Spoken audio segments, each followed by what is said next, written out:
everybody. It's David Wildstein at the New Jersey Globe, and it is filing day 2025. So I'm joined by Micah Rasmussen, the director of the Rebovich Institute of New Jersey Politics at Rider University, and Joey Fox and Zach Blackburn of the New Jersey Globe. And we're going to go through the state and who filed and what the news was today and what it means. And we should start off with news in the governor's race. On the Republican side, Ed Durr dropped out of the race. He says he had enough signatures on his petition to move forward, but without having reached matching funds, said that he didn't see a path to winning, which I think we all agree with, right? Ed Durr had no path of winning without a match. He had no path, but he was not worried about money before now. So Beth Sawyer says, we all know the real reason, not enough signatures, and that would certainly belie the timing here. Yeah. Now, I mean, he never ran a campaign that, like, even beyond money, he never ran a campaign that felt like it had a specific strategy for winning. It felt like he was running a campaign to keep himself in the conversation, keep his name recognition up, and just sort of make sure that he remained a force in politics, even if he wasn't in the state senate anymore. And if you judge it on that grading curve, then I'd say it was overall a success. He had a perfectly fine debate performance. He remained part of the conversation. And now he, gets to go out there as potentially a Bill Spadia surrogate. I mean, David, what was up with the Bill Spadia angle to this in terms of Ed Durr? Yeah, so the Globe reported today that Durr was dropping out of the race and endorsing Bill Spadia. There was some controversy on Twitter as to whether that was accurate or not. I had an extended private conversation with Senator Durr this evening, and I feel comfortable with the Globe's coverage of that, and are not going to change the story in any way. I mean, this is, you got to remember, and we'll talk about this with a couple of the candidates. It is tough when you put your heart and soul into a campaign only to have it end prematurely. And that matters whether you're a top tier contender, like a former state senator, or whether you're just somebody we've never heard of before. It's, you work hard at this. It became a little harder to get on the ballot this year, and some people perhaps fairly think that's okay, that it shouldn't be so easy to just have your name magically appear on a ballot for governor. Hitting the match is not easy, but it shouldn't be so easy to get $2 for every $1 out of taxpayer funds. This is a point where we're looking at serious times, and in my view, the choices shouldn't be confused to the voters. But I am comfortable with my reporting that Senator Durr has endorsed Bill Spadia. I think that we've all been through this before, where as journalists, or Micah, as someone just sort of in the political sphere, of people doing things like giving money to a politician, or saying like, I support this person, or being like, and come November, your next governor will be XDX. And then you report, endorsed, Joe Schmo. And like, I didn't make an endorsement. Like, okay, did you technically say the word endorse? No. But we as journalists are not going to go parsing through every tiny bit of language and every little nuance of what you're saying. If you're supporting someone, you're supporting someone. And I just feel like I had to get this off my chest, because I have dealt with this particular, like, who's endorsing who. That didn't get said. I phrase it in this way. If you're a candidate who is supporting someone and we characterize it as an endorsement, that's ultimately our prerogative. You're supporting someone. So that's... Okay. I want to underscore one thing you said, Joey. I thought the high water mark for Durr was his debate performance. I thought he exceeded expectations by a lot. I think everybody widely assumed that he was going to fall on his face and pull out the next day. He didn't. He held his own. Actually, by the standard of where he started to where he was after the debate, he probably was one of the guys who gained the most from the debates because there was a certain respectability in his performance. He went toe-to-toe with the rest of the field. So kudos to him. I think that was the high watermark for the Durr campaign. Yeah.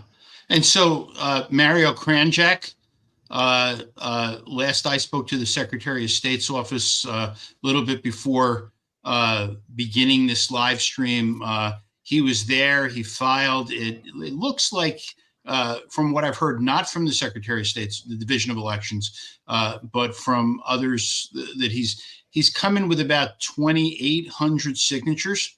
That may be enough to withstand the challenge. You can be sure that the Spadia campaign is going to take a look at those petitions, and if they feel he shouldn't be on the ballot, they're going to speak up.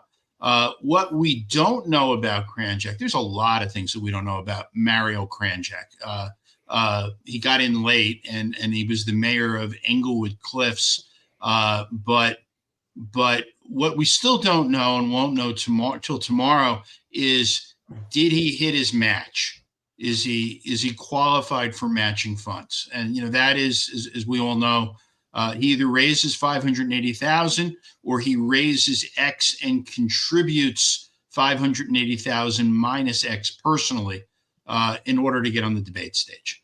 And then there was a guy who, Zach, welcome to NerdFest 2025. This is your first time, and for those who are sort of trying to see small images on your phone, that is not Dubicki. That is Zach Blackburn of the New Jersey Globe.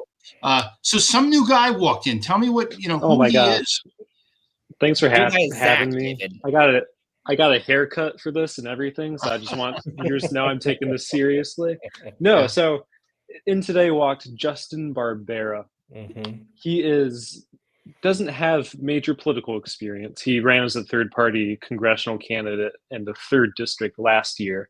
He won 0.3% of the vote in the election that Herb Conway ended up winning, but he showed up today anyway, and he's been running, just getting signatures, I guess, for the past several weeks, and he reached the 2,500 mark. He didn't tell me exactly how many there were. I don't know if it's going to be close like Mario Cranjack, where it could be subject to potential challenge, but he says he has the needed signatures to be on the ballot this June. And it's a surprise because I've not seen any chatter about his candidacy at all, frankly.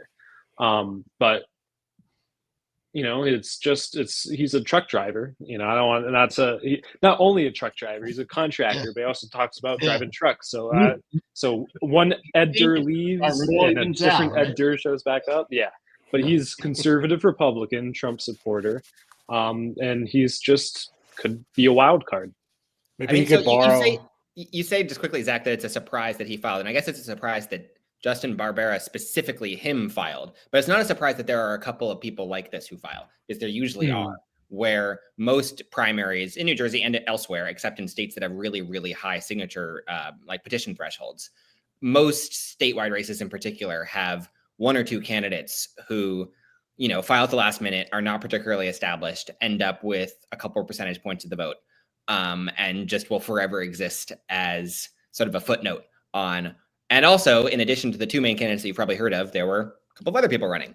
And David, you reported today that Jim Fazzone, who was probably destined to be one of those types of candidates, is in fact ending his campaign. So he will not appear in those footnotes, but Justin Barbera probably will. And just so that people who are watching this know, because oftentimes, we've got a spreadsheet on our end that includes all of the candidates who have filed according to the Division of Elections as of a couple of hours ago, and you can find it yourself on the Division of Elections website if you just search NJ Election Information 2025. But we're not showing it here, not publishing it publicly yet, because it's clearly not finished yet. There are candidates who we know have filed who do not appear on there. So we'll be referring to that throughout the evening for our own sake, in terms of knowing, especially in the assembly races where there's dozens of candidates, knowing who's in every district. But just so that you guys know why we're not showing that, it's because there are things missing and we just don't necessarily know what those missing things are yet. Yeah, David, Justin last appeared. He actually did appear to us. He asked where his place on the debate stage was, and he wanted, with all seriousness, I've been out there, I've been working, I've been speaking to crowds, people are excited about me. Where's my place on the debate stage? So he has surfaced at least once before so far in this campaign. Honestly, no disrespect to him, I have no recollection of him at all. Maybe it's age, maybe he didn't make an appearance, but he has been working. He is, as David mentioned earlier, though, he the halfway through this process, the number of signatures he needed increased or almost tripled, and so he said that was a big obstacle for him. And I believe him. It didn't seem like he had a huge team, but he got that number anyway. And between him and a few other Republicans who I talked to today at filing day, several of them expressed displeasure with that new law, but they all realize that there's no getting around it. I think you're onto something there, Zach, because the number of districts in which there are not, I know we're not talking about assembly races yet, but there are only about 6 districts where there's Republican opposition, and there are maybe 24 or more cases where there's Democratic opposition. I think it did throw them for a loop. I think it did throw some of those more marginal candidates, those go-it-alone candidates, people who are sort of doing this on a shoestring by themselves. This was a deterrent effect. Those additional signatures all of a sudden held down the number of Republican challengers that there might otherwise be. Micah, you mean like a contested Republican primary? Correct. Yeah. Okay. Yeah. So let's go to the Democratic primary now. Still a field of 6. All 6 that we've been following all along: Baraka, Fulop, Gottheimer, Sherrill, Spiller, and Sweeney have all filed. The news for today is that Sean Spiller said that he did not make the match. Sean Spiller might be one of the best finance candidates in this race, but he's doing it through a super PAC funded largely by the teachers union, the NJEA, of which he is the state president. But he didn't raise $580,000 on the hard side in order to qualify. So Spiller won't be in the debate. Micah, how much? What's the impact to Spiller for simply playing soft side money only and not really competing on the hard side? I think it's hard for anybody who's an observer, a watcher of the race, of the debates, that he won't be on the stage. I think that's a significant difference between this debate and the next debates, and people will ask, where is he, or what happened to him? They certainly will continue to see his advertising, right? You can't miss that because it is ubiquitous, the NJA's mailers and their ads. But I do think that it begs the question of where he is and what happened to him and why he didn't make the cut. So I do think it's a significant problem for him in terms of credibility now for the next 75 days or so. Yeah, I think it makes it he risks now just sort of getting left behind in the conversation, where even though voters are receiving information from him directly, it's going to be, from what I can tell, the mailers haven't changed in their content all that much over the last few months, and the messaging is pretty similar. And voters can only be hammered with it so many times, and they're either going to come around to him or not. And if sort of the more engaged set of the electorate that is doing things like watching debates isn't really seeing him, is not going to be able to see him engage because he's going to be barred from these debates, then I think that could be pretty troubling for his campaign. Just even if the viewership of these debates isn't huge, it just sort of creates this narrative of a 6-candidate race winnowing down to a 5-candidate race. And it's like totally out of his control now to prevent that from happening. Yeah. And David, one more thing. I thought he did a good job for himself in the first debate. And so you would want to continue to be a part of those conversations. And I think, he has the chance, he would have had the chance if he had been on the stage to further impress people. But he's missing that opportunity now. Yeah, it's interesting because Joey and I talk about this every once in a while. These congressional candidates that will go do fundraising videos on a speculative basis with a sort of a usurious percentage of what the take is just to get people on the board for fundraising. The difference is when you're running for governor of New Jersey, I'll give you $1 million to raise me $1 million every day of the week, because at the end of the day, after I've paid your $1 million invoice, I'm left with $2 million. And it seems to be, easy. But, Michael, I'll ask you this question because I spoke to a few people about this today. So in New Jersey, and this is really what you're going to look at maybe with Mario Cranjack, which is if you're wealthy, if you're a self-funder, you can buy your way into the debate. Phil Murphy did that in 2017. He didn't accept matching funds, but by having put his own money into the race, they accepted that as part of the threshold. Ray Lesniak, just to get on that debate stage, put some of his own money in the race. And, it happened with Corzine and it happened with Doug Forrester. What's the difference?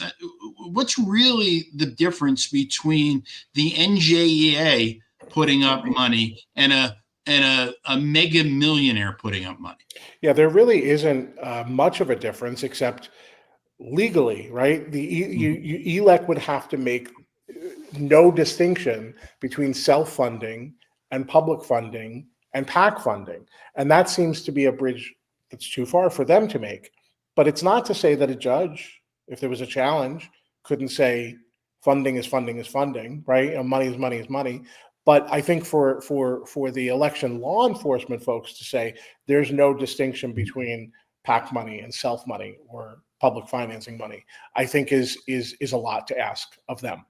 Well, how would a judge even rule that PAC money could count for a debate count, a debate cap?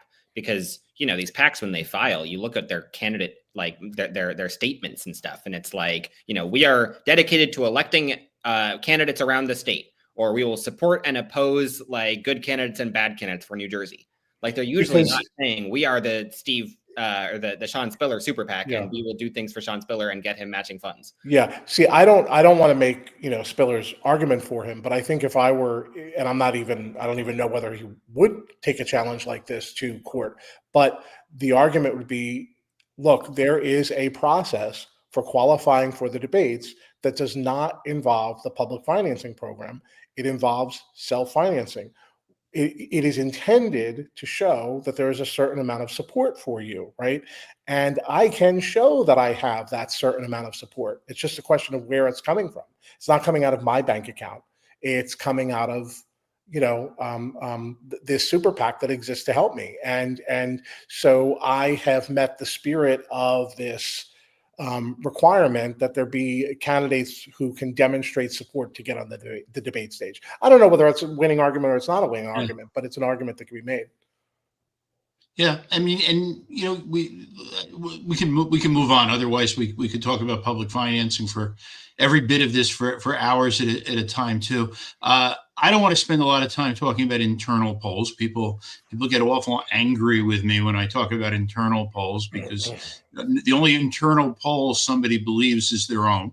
But there was a poll this morning put out by the Baraka campaign, and the only number that I really want to talk about is 48% of likely Democratic primary voters still haven't made up their mind. I mean, is that do you guys buy that number? Do you think it's high? You think it's low? You think it's about right? I buy it in part because I think I would have bought it 6 months ago because I've said, well, a lot of these candidates just nobody's heard of yet. I think at this point, like tuned in voters have heard of a lot of the candidates, but I think that we haven't yet reached the stage where voters are feeling super high pressure to choose. We've got 6 candidates who are representing different ideological lanes of the party. But, if you're a moderate, you've got a couple of options. If you're a leftist, you've got a couple of options. If you're just sort of someone who wants a Democrat who will, listen to you on your pet issue or fight back against Trump or do something about property taxes or whatever, like any voter you could come up with for the most part has at least a couple of options to choose between. And I think that the candidates have not yet reached the stage where they're really, really making the arguments for like not just getting themselves out in the world, because that's step one, but like, no, now you've heard of me, now vote for me. And I think voters are not at the point yet either where they feel like they need to make that choice, because they don't. It's still 2.5 months away. They can see all kinds of dynamics that develop between now and then. People could drop out. People could do all kinds of things. So long story short, I buy it. Yeah. And then I think adding on top of that, right now we're just in a moment where Democratic voters, if you go to these town halls, they feel extraordinarily they don't feel visionless, but they feel like their leaders are visionless. And so right now they don't feel like there's a clear leader guiding them out of the darkness that is the Trump era for them right now. And so I think that this, going back a little bit to Spiller, this could be a little bit of an issue for him, because if you're a mayor or if you are a member of Congress, you have a clear, like, I'm fighting against Trump by doing this, which as the weeks go on is becoming an increasingly important thing to be able to say and be able to do. But if Spiller's not making the debate stage, and if Spiller doesn't have a real ability to show clear, concrete action against Trump or leadership in that way, it could pile up into being an issue. So the Republicans, and we reported over the weekend. I talked about it a little this morning.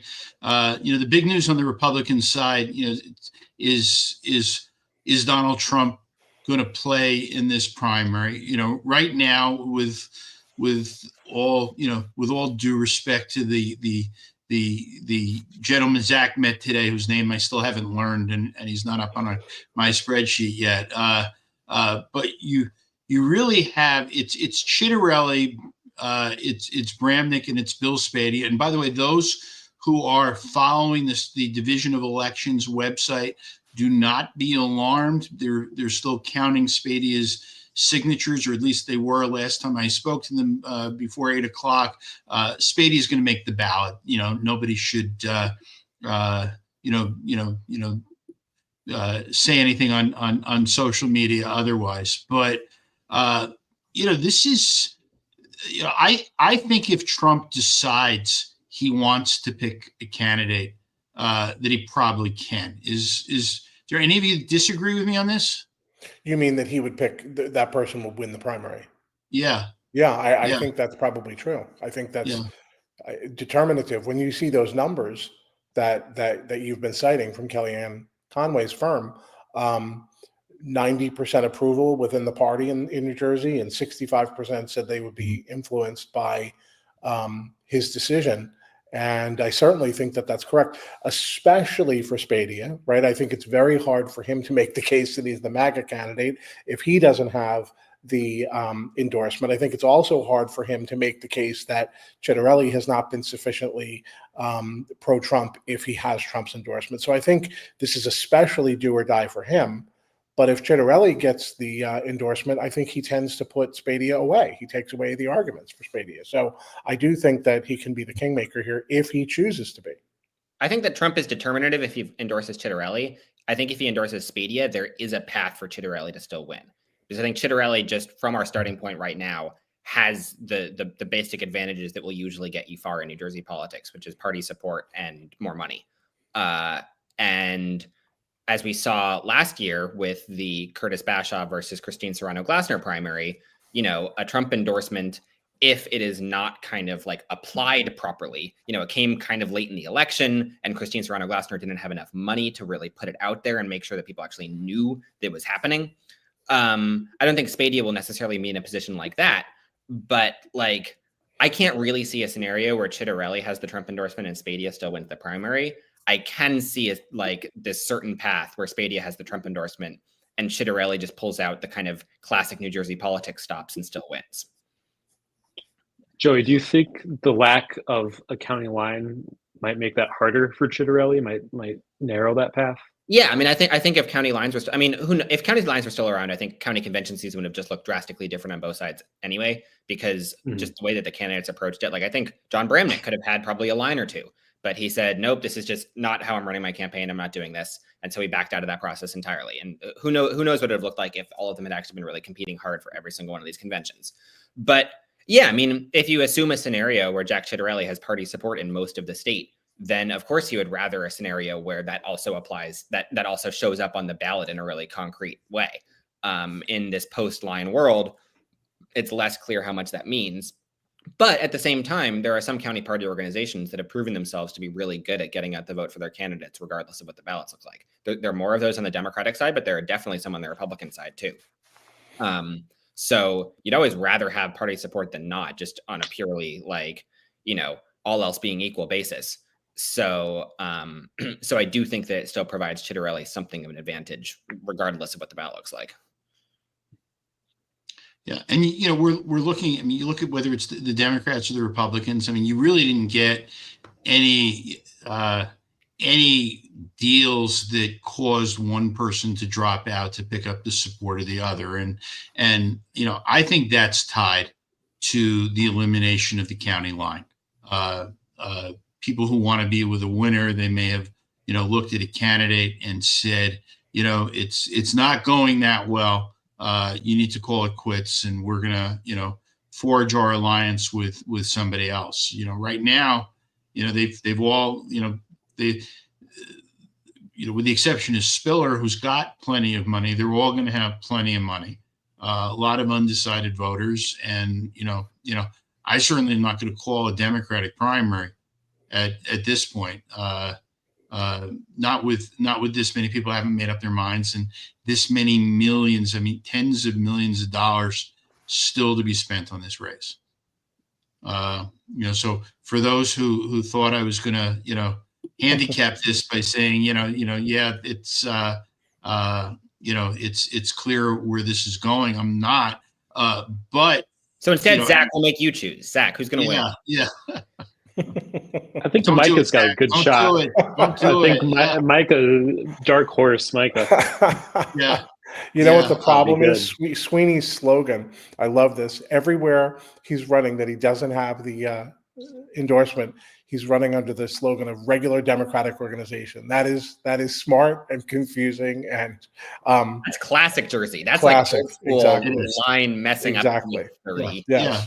Yep. Except for those counties where regular Democratic organization is actually their slogan. And I mean, this is my 52nd year. I don't know what regular Democratic organization means. And I'm waiting for one day somebody run and say irregular. As opposed to a special one. We've all got our special Democratic organizations. Yeah. Like, no, we don't want those here. We want the normal ones. But look, one thing that I think, as I say, this is still open, that there is a path for any of the six to win, some with a more narrow path than others. The bottom line also is that Mikey Sherrill there still hasn't been a poll, public or internal, where she hasn't been first. And Joe and Zach, you're young, so you could listen to the older guys on this live stream. Typically, the candidate who finishes first wins. And so if Sherrill continues this, and she's got every year, David, every year or every time that the New Jersey General Assembly holds an election, a candidate who finished second wins as well. Yes. I think that you are just full of bunk. Yeah. Yeah, and when you get to the municipalities where they elect five council members. The five finishers. Clifton City Council, I finished in seventh, and I'm a councilman. Yeah, right. But look, the reality is she has got Essex, and at least the non-Baraka part of Essex went pretty handily for her. She's got Middlesex.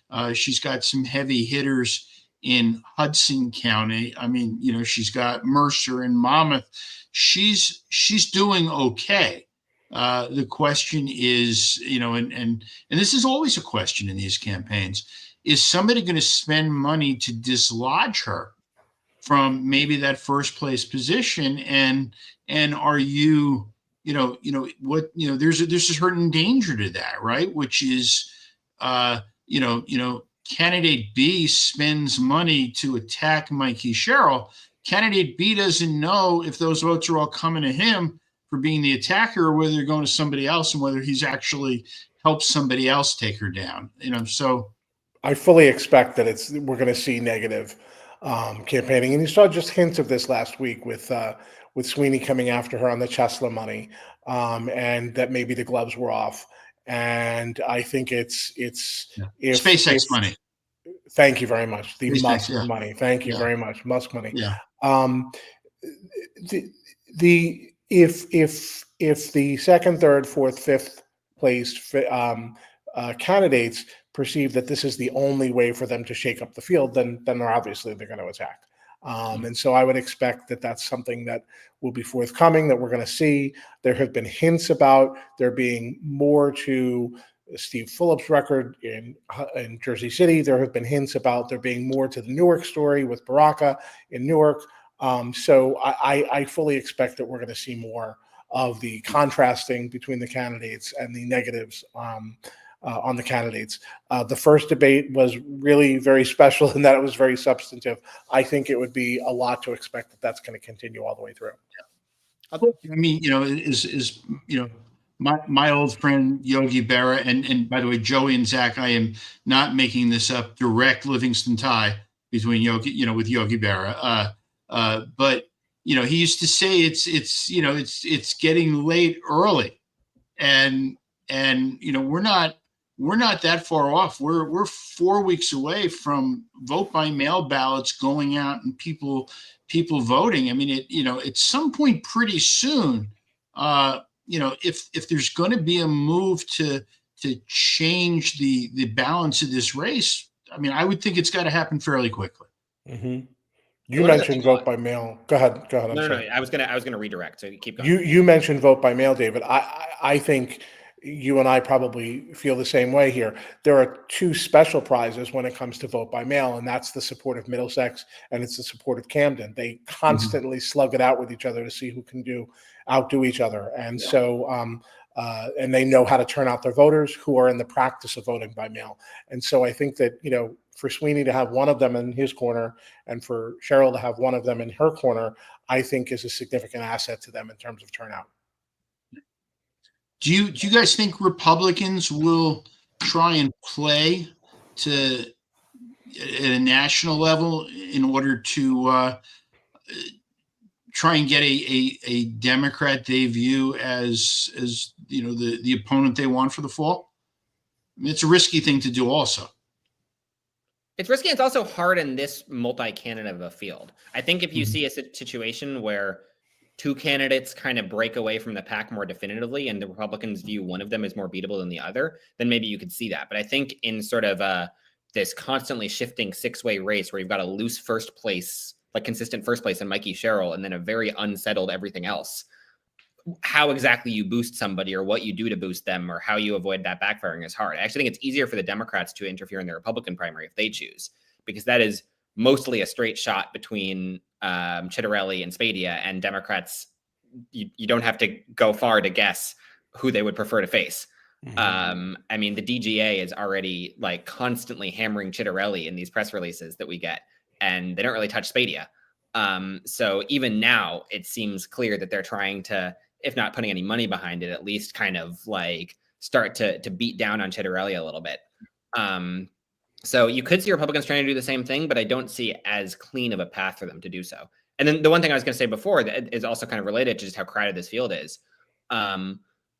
Most or all of the candidates, you can make at least some argument of how they would benefit from a continued fractured field, where even if one candidate loses support at the expense of another candidate who is not the person who is attacking, like you don't really know how these things are shifting, and each candidate has a path to victory that relies on a relatively specific base that just happens to be a little bit bigger than everyone else's relatively specific base. We can't really know whose is going to be biggest yet, or how that's going to play out, or whether someone's is going to kind of collapse. But I mean, the two most obvious for me are Steve Sweeney, with being a very localized South Jersey candidate who's probably not going to get much support anywhere outside of South Jersey. But if he gets 70% of the vote in every South Jersey county, then that's a big block right there. That's going to be, that's going to be a lot to overcome. And then Ras Baraka seems pretty clear just from the enthusiasm behind a lot of his campaign and from the endorsements he's gotten from local elected officials that urban areas and Black communities are like probably going to be, as my guess is, when we look at the election map on primary night, we're going to see these pockets all across the state. Wherever there are large Black populations, that's probably going to be a hotbed of Baraka support.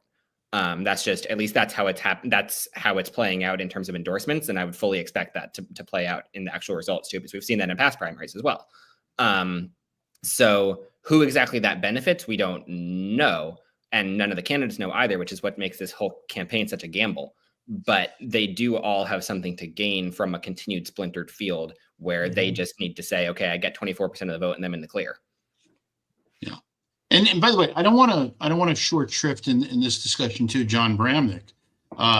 Now, people who live inside this bubble, we all know that Bramnick is not a Trump fan. He was, not for Trump in 16 or 20 or 2024. He is a moderate, but, if you are, part of the 90-something% of the people that aren't political insiders, they're going to be voting in this primary, and you're watching Bramnick's ads on Fox News, and he's running as a conservative, and he's sort of made his peace with Trump. He said at the debate that he'd have Trump campaign for him if he won the nomination. Bramnick's got enough money to be competitive. Really good campaigner. Are people dismissing John Bramnick to their own, at a risk of being wrong? And I'm not saying, I don't know if that, whether it's a win or, and I don't think it's going to be a win, but I think he's a factor. Is that? I do think you're right that insiders tend to dismiss because of the ideology, the politics of the field. And I also think you're right that he has left a favorable impression wherever he goes and meets people. And, generally people are pretty happy, pretty positive about him. I don't think he makes a bad impression on people. I think he's generally seen as a nice, affable guy, and he leaves a positive impression. So maybe he is doing better among outsiders than he is among insiders. That's very possible. Yeah, and we haven't seen, I guess I should stress this too. We haven't seen real head-to-head numbers from an independent poll in enough, in a long time. I think the last one was Emerson. That was over a month ago. I don't know if Monmouth in their, final months as a pollster is going to, end it with one last poll. I'm going to be at Monmouth University on Wednesday. They have, put me in a room for lunch with the president, and you can be sure I'm going to ask him that. So, I'll get the answer to it. Patrick has been, by the way, just real class act in the way he has handled this. And, he's not, complaining. He's just handled this with a lot of dignity. Anyway, does anybody else have anything to add on the governor's race? Which we can come back every day and talk about if we'd like to. Let's go through the legislative primaries. Where there's primaries, we're going to start from the south and go north, end in the 40th district where there is some news. Some people say, why don't you start in the north? And the reason is I want to make Al Barlas watch this entire thing, have him sit through everything before we get to talk about the one district he cares most about. So, and we don't have to go through every district because I don't want to go through the ones that aren't competitive or, I've been using an expression that I have appropriated from former Senate President John Lynch, where he says, here's nothing, guard it with your life. And there are a lot of districts where there are primaries in order to win a nomination that really has very little value because they're not going to win the general. And I don't say this to diminish anybody. Sacrificial lambs are they're very important people to to political parties, and they take on causes that not many people want to. But I don't want to spend a whole lot of time talking about it. And yet I'm going to start with one that might be exactly that, which is District 1. And you're, lead off with the fact that Steve Fulop had a strategy. He developed it very early that he was going to recruit candidates for the state assembly and put some money on, behind them. And whether it's cash or whether it's in kind, they are on his lawn signs and they're on his literature, and he's doing, legitimate things to raise name ID in places where the candidates might not have it on their own. So one of the things I think is interesting is that in the first district, which I think heavily favors Republicans in the general, it's Micah Rasmussen's home district by birth. Right. But I moved there when I was 8. But yes, I lived there from 8 to 18. Yeah. When I met you, you were a kid from Vineland. That's right. That's right. I always had that impression. But the reality is, Antoine McClellan and Eric Simonson will probably be fine.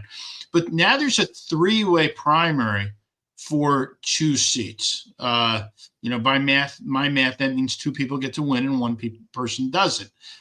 What's interesting is that the candidate that you would think is sort of the organization candidate, Carol Sabo, who's a mayor of a small town in Cape May, she's facing 2 Fulop candidates. This is really a test here as to, can one person running, and by the way, again, we could talk about this for hours. We are talking about no organization lines, and we're talking about office block ballots. So the draw becomes very important in terms of, who gets that first spot. But, this is a district where one of Steve Fulop's candidates, maybe 2, but at least 1, is going to be the Democratic nominee for state assembly. How important is that to Fulop? Not many votes in Cape May, but we're gonna sort of pick up on that as a theme of how does that help him? Well, here's how it helps him, and here's the logic of it, just mathematically, right? If you do, and this is very rough math, but if you look at the 23 roughly districts, and some of these could be out of date, but if you look at the 23 districts where he has put up candidates who are running mates of his, and each one of them, let's say, has an average of 400 or 500 signatures, Democrats who they know who would willing to sign their petition. Statewide, that is over 10,000 votes that are probably coming to him that might not have come to him otherwise. And so it was a smart strategy for him to recruit running mates. Now, just because he has, and that's a big deal, those extra 10,000 votes does not mean that any of them with their 400 or 500 Democrats are going to be in a position where they're necessarily going to leverage that into some winning hand. But it was a way to attract everybody's friends and family, each candidate's friends and family, into the Fulop fold. Yeah, I mean, you have Karen. Go ahead. I'm sorry. Go ahead. Well, and it gives you, like, Steve Fulop is from Jersey City. That's where he, knows how to campaign best. That's the politics that he understands. And like any statewide candidate, he has to scale that up and figure out how to campaign elsewhere. But he's got a bunch of people who are capable of campaigning for him and campaigning with him in their local areas. And are they the kind of super formidable politicians who are going to win their own primaries for assembly? Maybe not in every case. But if they know what they're doing in their local areas and they can get 30% of the vote, if they can also get Fulop 30% of the vote, then that's huge in a contested primary. I'm throwing numbers out there to be just a little bit whatever, but the idea of having an entire state's worth of surrogates just kind of running with you and on your behalf everywhere is something that only Mikey Sherrill can come close to matching. And I guess Steve Sweeney in a lot of South Jersey. Just in terms of, you compare it to someone like Josh Gottheimer, who only has a couple of county organization endorsements, or Sean Spiller, who has none. That means that, most or every single state assembly candidate and, county commissioner candidates and everybody like that all throughout the state are running against them, basically, because they're aligned with another candidate. But Fulop has kind of figured out a little bit of a trick around that. And I mean, as you were saying with this particular race in LD1, and I was going to mention this, how this happened in a lot of districts, Fulop, regardless of how well his gubernatorial bid does, is going to have something like 8 to 10. I don't know exactly how many yet, because we don't know if there's more assembly candidates who are still getting added to the system, but something like 8 to 10 of his running mates who are guaranteed a spot in the general election. Because there's Joey, I should also say, I was told by the Division of Elections before this live stream started that they are still looking at the 3 late arriving petitions for governor, Spadia, Cranjack, and Zach Blackburn's friend, whose name I haven't learned yet. But Justin Barbera. Yeah, but I'm going to be calling him, Jamie Barbario pretty quickly. But the assembly candidates are in. Okay. And I don't think there's really. I'm told there's really not much missing from the list. What we don't know from this list is how many of them just barely filed. Remember, they went from 100 to 250. If somebody comes in and they filed with 264, there's a decent chance they're off. So we are doing this analysis blind to some of those numbers. Right. We have some, but we don't have them all. But District 2, there's a primary. Again, I think that's a Republican district. I mean, Zach, you were down at that Atlantic County Democratic convention. Was there like huge enthusiasm in the room for Maureen Rowan and Joanne Familoro? Or is this, are these just, is this now a Democratic organization versus the Fulop group, and they just don't want to cede that? I kind of get the sense it's a little bit more of the latter. I've not met any of these candidates, I'll admit, and so I can't speak too deeply as to their qualities or their ability to stand out in the crowd. But if you when you compare it to rising upcomers like Chigozie Onyema, who we will talk about later, I didn't get the sense that there are people who right now are clearly standing above the crowd in places like that right now. Yeah. I mean, I think you can tell from the way that some of these filings happened, where the local organizations just kind of realized that in general, that Fulop had already kind of put his people in, and the local organizations and local candidates who might have run just uncontested, like whatever, I'll just make it to the general election, are looking at an actual serious primary against people who are running. And they're like, I don't really want to do that. I don't know if I'd win. Even if I do win, like you said before, here's nothing guarded with your life. What exactly am I going to accomplish? I'm in deep red Ocean County or whatever. And I'm going to end up with 29% of the vote in the general election.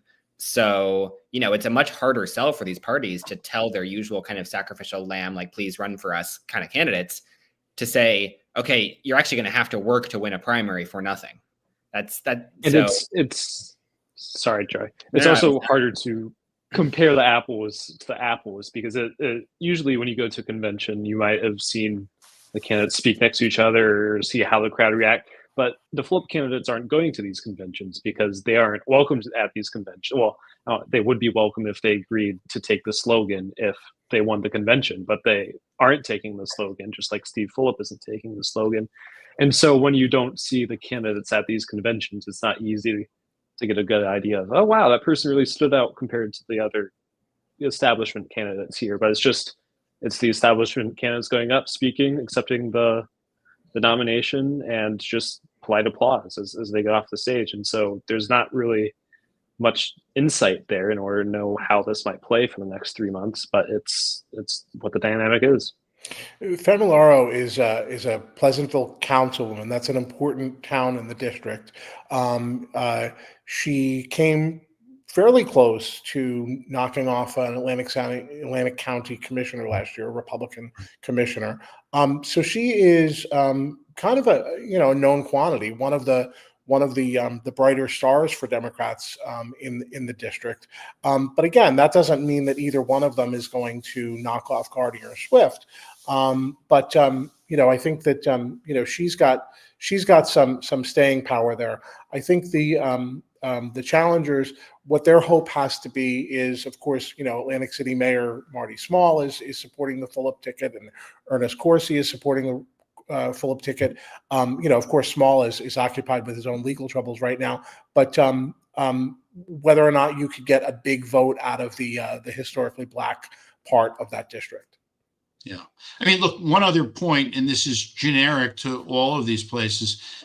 There are districts where it's possible, without a line with office block balloting, even with bracketing, that you'll have some split results. You'll have an organization candidate and a Fulop-backed candidate running together in a general election. And, that might just make the dynamics more interesting, especially in a race where they're just not, not all that competitive. I want to go through, because we could, I don't want to spend time on every district.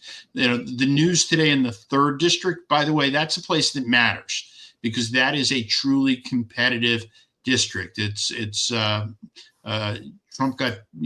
won the 3rd by 7.5 points. Chitterelli won it by double digits. It flipped Republican in 21, went back to the Democrats in 23. The primary went away today. Beth Sawyer, at the end of the day, decided, and I got the impression she was in Trenton. I mean, she made a decision late, and you could read the New Jersey Globe story where she explains her reasons, but this was supposed to be probably, one of the best Republican primaries in the state. Now it gives Chris Conowell and Lawrence Moore a ramp to really begin to, not spend money on a primary and, concentrate on the general. It also gives, Conowell's opponents, George Norcross and Mickey Quinn, I thought that was funnier than you guys did. I'm sorry, but it gives them now a clear shot to start the general election without having to wait and see who wins the primary. Through Camden County, there are competitive. I used the wrong word. There are Democratic primaries. They're not necessarily competitive, but there are Democratic assembly primaries in districts 4, 5, 6, 7, and 8. Some of varying levels, and they are, this is meant to test George Norcross's organization's ability to win Democratic primaries in South Jersey. I mean, some of these candidates are better than others. Some of them are working, some of them are knocking on doors, but it is an uphill battle, I think. Heather Simmons seems to be working very hard, as you would expect somebody who's going to be in a targeted race would be working. She seems to be everywhere in her district, and seems to be very aware that she's going to get as much of a top tier challenge as Republicans can throw at her. I think is one of the things that I found interesting about this race is that because of the way the primary did not happen, Cumberland is not going to be represented on either ticket. And that would leave Mike Testa as the county's only legislator in the county for the first time that I can remember. So that's pretty interesting that Cumberland would be neither in the assembly in the 1st district or in the 3rd district. Yeah. I mean, wasn't in 2021, weren't both of the tickets all Gloucester and Salem? It was 5 Gloucester and 1 Salem. The Republicans had Tedesco from. Right. That's 2023. I'm talking about 2021. 23. Yeah. I think they were. Well, while we're on the topic of the South Jersey primaries, this is something I'm curious about in a few districts, but I feel like the clearest example of it is in LD8. I think that there is a totally non-zero chance that Fulop's candidate in LD8, Eddie Freeman, is he current or former Evesham councilman? Former. Although he would like to confuse that issue and make you forget that he's former. Okay, yeah.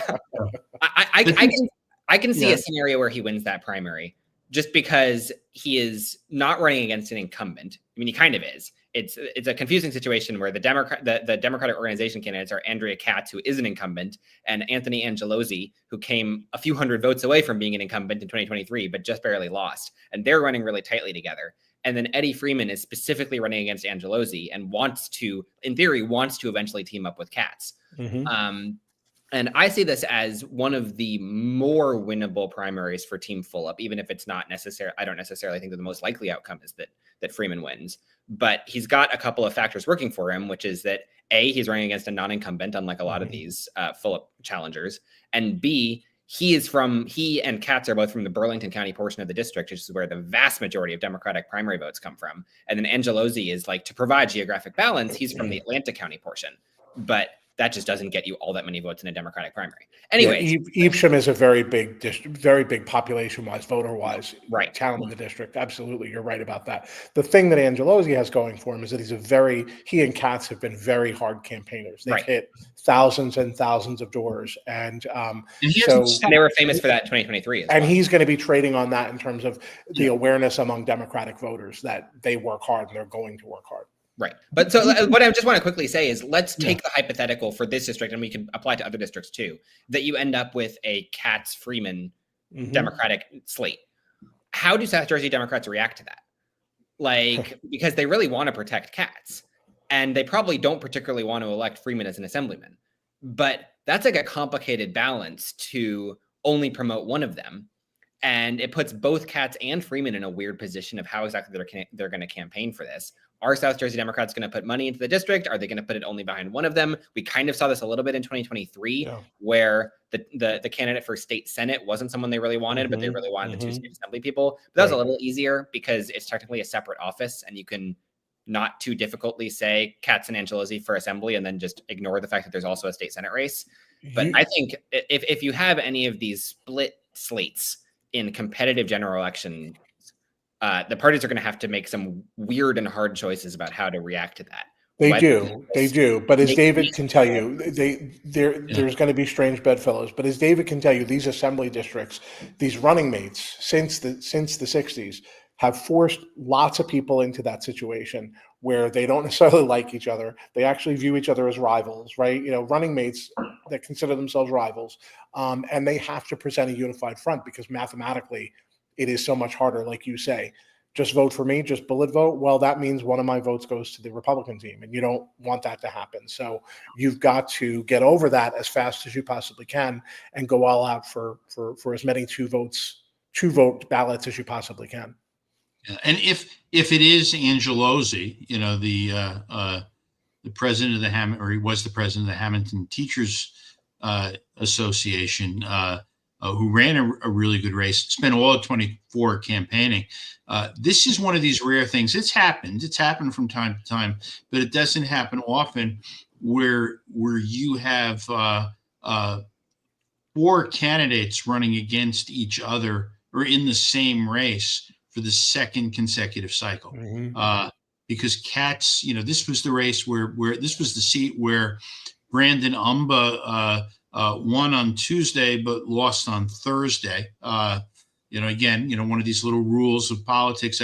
I'd rather win on Thursday than win on, you know, Tuesday if it's going to change. But this would be a complete rematch in a district that is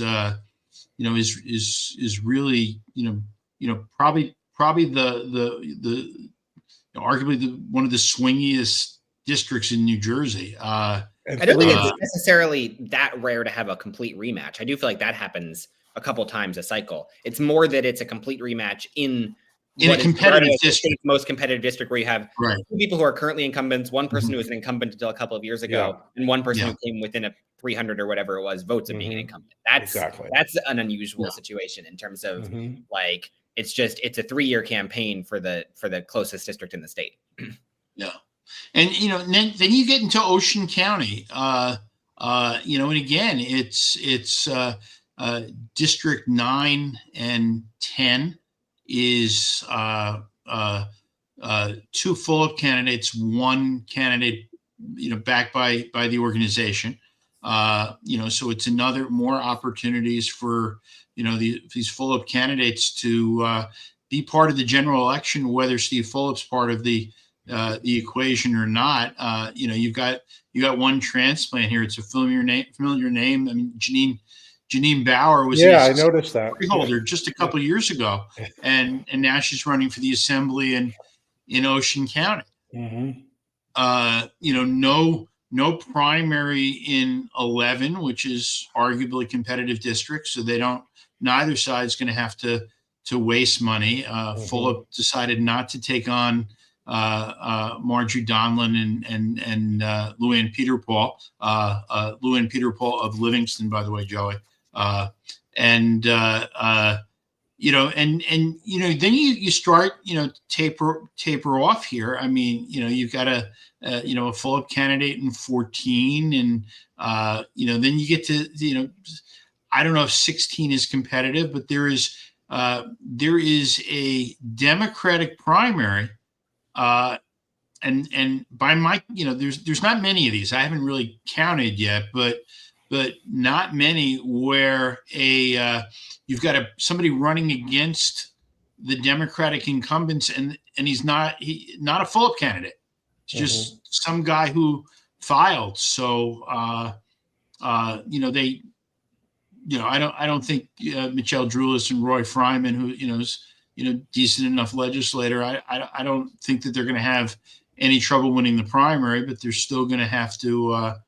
You're still dealing with sometimes, and I now say this generically, low name ID legislators who have, in some cases, spent their entire career depending upon the generosity of party organizations to hold their seats, not well known, and they're going to have to compete there. And let's face it, I mean, this is Michelle Drulis's first re-election, and if you're ever going to get an incumbent, it's going to be the first time out, right? It tends to be the case. So, we'll see if Mahmoud Dasuki can do any damage to them in the primary. He did get the most signatures. He got more than them, so he's been out there working it for sure. Did that in about 4 days too. Right. So, there you go. Next door, by the way, in 15. Go ahead. You want to keep on going on 16? Oh, I think you might have been about to say the exact thing. Yeah. Just that the big winners so far tonight seem to be Verlina Reynolds-Jackson and Anthony Varelli. Not only did they not attract any Democratic challengers in the primary, but they also, at least at this moment, look like they have no Republican challengers either. So they're the biggest winners of the evening so far. Right. The general winners of the evening the general winner is the concept of democracy, because that we're pointing that out because it's the only district in the state where there's not at least two candidates from both parties. So the Globe can call that race now, actually. Unless Republicans run a write-in campaign. That's right. Which they actually have done in this exact district. Yeah. Before. I think they did. But I mean, we at the Globe are always big fans of every district being contested, because even in districts like LD15, where, only 25 to 30% of the voters are going to vote for Republicans, I want those voters to have that choice. Just like I think it's good in these Ocean County districts where, 25 to 30% of the voters are going to opt for Democrats. I think it's good that those Democrats would have a choice for not only governor, but also for state assembly and county commissioner and their local town council. I think contesting these races on both sides is always a good thing. So I am hopeful that Mercer County, and I guess Hunterdon County too, Republicans can find a couple of write-in candidates for this seat. And I'm really appreciative of all of the other, safe seat for the other party candidates and county parties that have managed to make this a very successful year for fully contesting seats. Yeah. And So New Jersey is better I'm at that than almost any other state, by the way. I mean, everyone watching this live stream presumably is some level of New Jersey nerd. You look at state legislative elections in other states, and you'll have it sometimes. Like I remember there was one recent election year, I think Illinois Democrats left every single predominantly rural state house seat uncontested. Like they contested their own urban and suburban seats, but every single rural seat held by a Republican that were like, R+20, R+40, whatever it may be, they're like, nope, can't do it. And all across the South, you'll have elections where out of 40 seats, 3 are contested. So good on New Jersey for not falling into that trap. That was a terrible mistake for Democrats in the Obama era. In the Obama era, Democrats lost something like 2,000 legislative seats around the country because they just weren't contesting elections like that. and it was devastating in terms of lasting damage to the party. So one of the things I noticed, I mean, just as we were, as I'm going through the spreadsheet, we're talking about the 16th, is in the 17th, Loretta Rivers, she is a school board member in Piscataway. She was announced as a follow-up candidate, and her slogan is Loretta Rivers for NJ Assembly. So my suspicion, having encountered this before, because I've done these filing trackers before, sometimes a candidate who is not, super accustomed to running for higher office will just sort of go in and file with the slogan that they think sounds best. And then I've seen this before where people who have the organization line accidentally don't file with the organization slogan. Then clearly someone taps them on the shoulder and says, no, wait, go back and edit that and change it to this. They still have a few days to change their slogans if they want. I would say it's at minimum even money that someone's going to tap Loretta Rivers on the shoulder and say, hey, we've got a slogan, you can use it. But if she doesn't, then maybe she thinks that Loretta Rivers for Assembly 2025 or whatever it is will be her ticket. Yeah, I mean, it's I don't know. This was the district, and that's why I'm really bringing it up. This was the district that everybody was threatening a primary in. This is this was Joe Danielson, the sponsor of the bill that put more reductions on the Open Public Records Act on Oprah. And everybody was threatening when this was passed, we're going, we're coming for you, Joe Danielson. And, yet there's just the one candidate. Loretta Rivers still listed on the follow-up website. So Joey, maybe you're right. But they've made a decision that they're only contesting the one seat. I don't know if that's going to be competitive or not. I don't know how much money is going to be there, and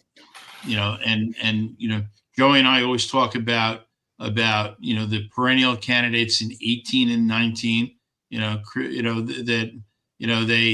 Christopher Benetti and Michelle Burwell. They just and taxes and Christopher Benetti and Michelle Burwell. They're the three certainties. Benetti has the distinction of being the state legislative candidate at this moment who has submitted the fewest signatures, 266. Yeah, and there's a decent chance that they'll take him out. A couple of Middlesex Democrats would kind of like him to stay in, though, right? It's let's just muddy the waters. Let's have a couple of challengers going against us. Let's Sorry.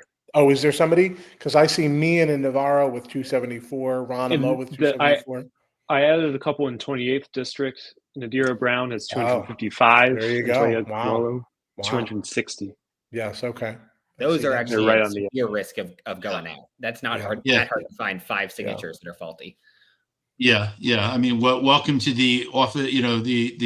The Office of Administrative Law, Nadira Brown, right? I mean, that's and we'll be there to watch you. Yeah.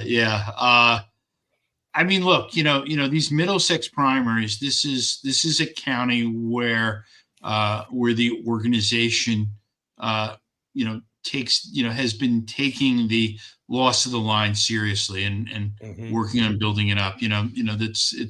And people get mad at me when I say it, but the Democrats in these organizations in Camden and in Middlesex, they've been doing vote by mail for a long time. They've been doing early voting, and they've been winning primaries like this. So, I think it's interesting in the 20th now. This is an open seat. It's where they pulled Reginald Atkins out and put Sergio Granados, a Union County commissioner from Elizabeth, and they've got 2 Elizabeth opponents that are not follow-up related. My money is on Quijano and Granados, but this is an example, I think, of without a line to bank on.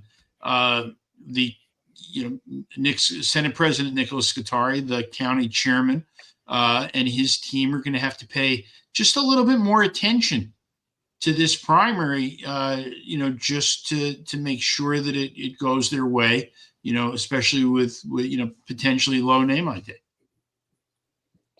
If we want, Carmen Bucco, the Energizer Bunny, who ran twice last year, right? Yeah, for Payne seat. He's running again. Yeah. So. If we want to return to Joey's point about running in tough districts, Carmen Bucco might be an MVP in that realm. Yeah. Yeah.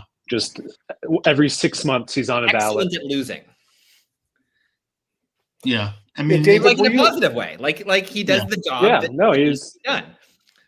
David, were you surprised at all that the Senate president opened, the Union County chair in this case, but that they opened their convention? I mean, you think they've gotten sort of the religion here that this is a way to? Well, they still did a screening committee. This was Essex that did the convention.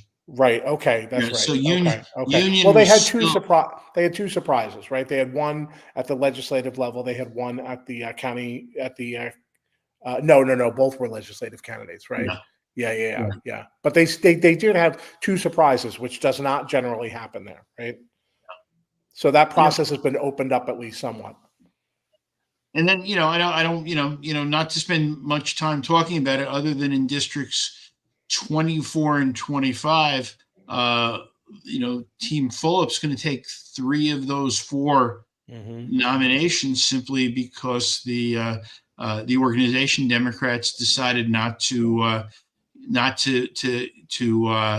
contest that. And 25 easily flipped to Democrats. Right. Yeah. I voted for Trump by, I think, 0.5 percentage point in 2024. Yes. I mean, that's the kind of seat where, if Democrats are starting to run away with the governor's race and Trump is really unpopular, Ora Dunn and Christian Barranco are in big trouble in that circumstance. We don't know whether that's going to happen, but if that's true, then you've got 2 Fulop assembly members all of a sudden, regardless of what Fulop does. Yeah, and you're looking at the possibility that Mikey Sherrill would be at the top of the ticket in a legislative district where she's represented most of the towns in that district for what would be 7 years in Congress, and has done really well in them. So you don't know what's going to happen, and that would be. That'd be a big pickup for Fulop. Now, if Fulop is the governor, that would be, of course, if he's the governor, Mikey's not at the top of the ticket. I understand that before 9 people text me to explain that to me. Mikey switches parties. Mikey versus Fulop. Shocking general election fight.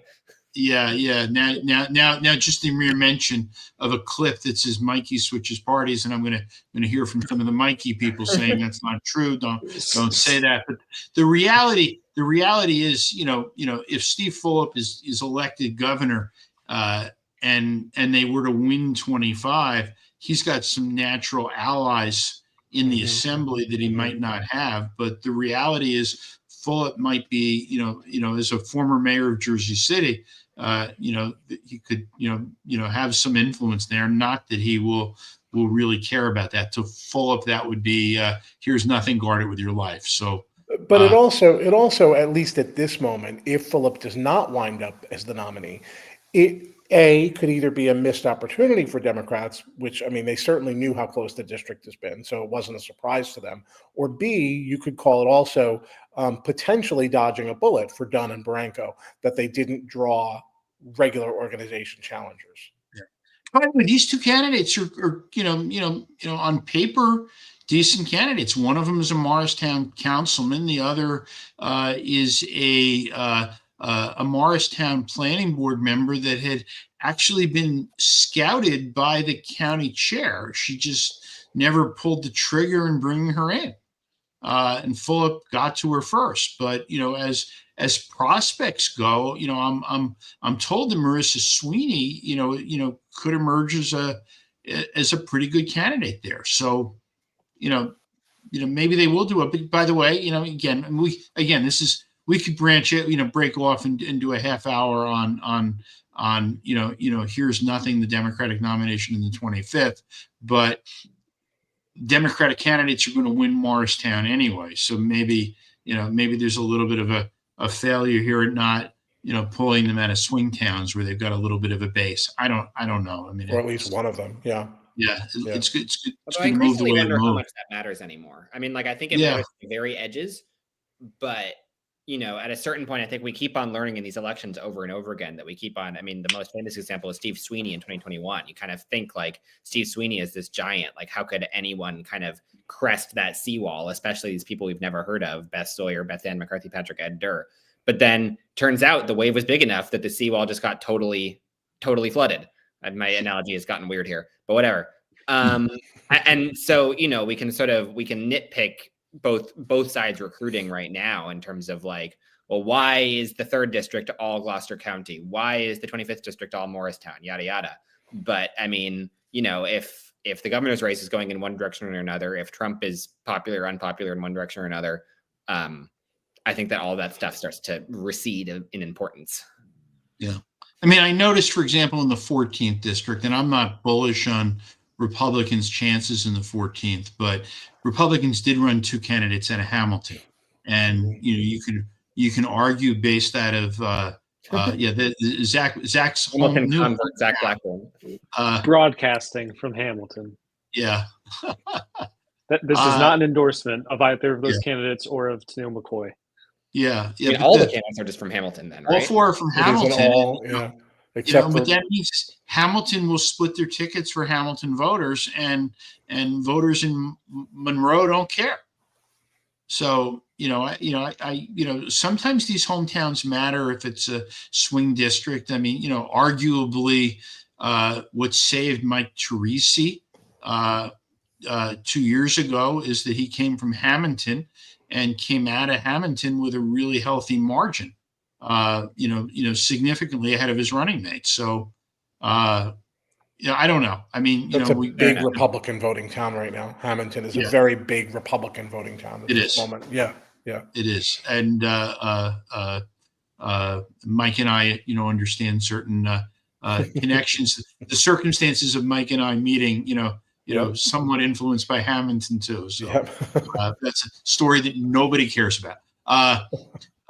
Sounds like you two do. What? Sounds like you two do. We'll have a moment to talk about the Kiwanis, won't we, David? Yeah, we will. Later in the map. Yeah. Joey, at 11, we're going to move on to Kiwanis selections. All I know about it is the Gowanus. That's the Wanus I'm familiar with. Yeah, I know. All right, let's move on, because this is where Barless is starting to squirm a little bit and say, would you hurry up? I want to hear what you have to say about the 4. We're actually making decent time. 1 hour and 60 minutes in, and we're already at LD 27. I mean, that's great stuff. Right. We're glad. That's because Zach is being a little bit quiet here. But 27, there's a primary. I bring a calming presence. Yeah. Thank you. Yes. 27, there's a primary, but it's not necessarily the primary that we thought it might be, where the mayor of Roseland was going to run. The mayor of Roseland, small town, but he's really from. This is a very Essex story. The mayor of Roseland's really a West Orange guy, with a lot of roots there, and this thing was a problem for about a week and a half, and then it wasn't. People in Essex County, you can't take it away from them. People in Essex County know how to fix things when they have to. And I don't mean fix it nefariously. I mean to repair it. And this morning I referred to Leroy Jones's move from, the county chairman makes a decision and after talking to the county executive, to this open convention, sort of a velvet revolution there. Where they've shifted, almost 28th, we'll talk about, I want to. Zach was there at the convention for part of it, and I want to ask you about that. But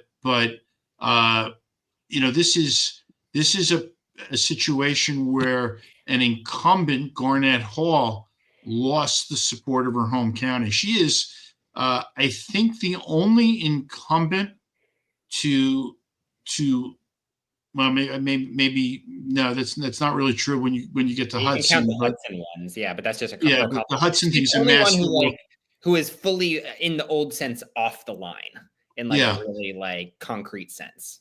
Yeah. Now I reported today that Garnett Hall is not. This is complicated, and And my explanation is going to be very Jersey. It's where some of the people are just going to throw their hands up. I reported today that Garnett Hall would not seek re-election after losing her convention. Garnett Hall told people in Trenton today and in Union County, where she has the support of the organization, that she is in the race. And despite her saying that she is still a candidate, I stand behind my story that she's not. And if you know Essex County, that is a totally credible statement. She told people over the weekend, I guess that's it. I lost. I'm done. These things happen. But by today, she was singing a different tune. She has till April 4th. Garnett Hall is not running for re-election. Maybe I'm going to display a little bit of arrogance here in saying it. Maybe the reason I wrote the story is because I know she's not running, and maybe she doesn't know yet.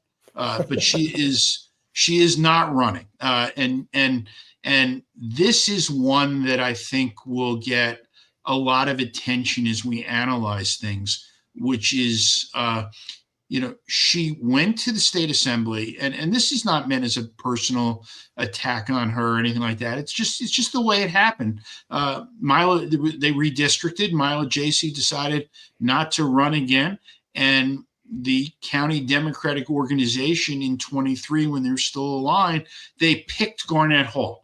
And she got to the state assembly because she was selected to go to the state assembly. Now, in her first term, the rules change dramatically. There is no longer a line for her to depend upon. And she didn't do her homework in terms of lining up county committee votes, maybe because she didn't realize she had to, maybe because she's, just comes from a safe district and had never really been involved in a tough race. But she didn't work county committee in areas outside of maybe Maplewood, South Orange. And she finished 2024 with about $17,000 in the bank. So I'm not that surprised that she wasn't that threatening here. Chikosi Onyema is a rising star, ran a strong race for Newark City Council a couple of years ago, ran a slate of county committee candidates, and took over the West Ward as the municipal chair. He was the top vote getter by far. And, this is, I have something else I want to say about it, but Zach, tell me about this convention and the screening committee that sort of went, this was Onyema's race.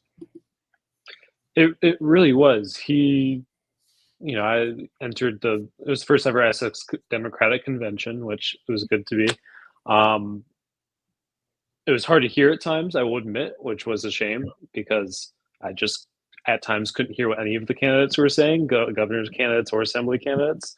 But he still had the most energy in the room, both between himself and his supporters. He had infrastructure with him, people handing out literature. It really was just, it's clear that he is the star for the 28th district right now, and people are galvanizing behind him. And by the way, this is one of the conditions where the line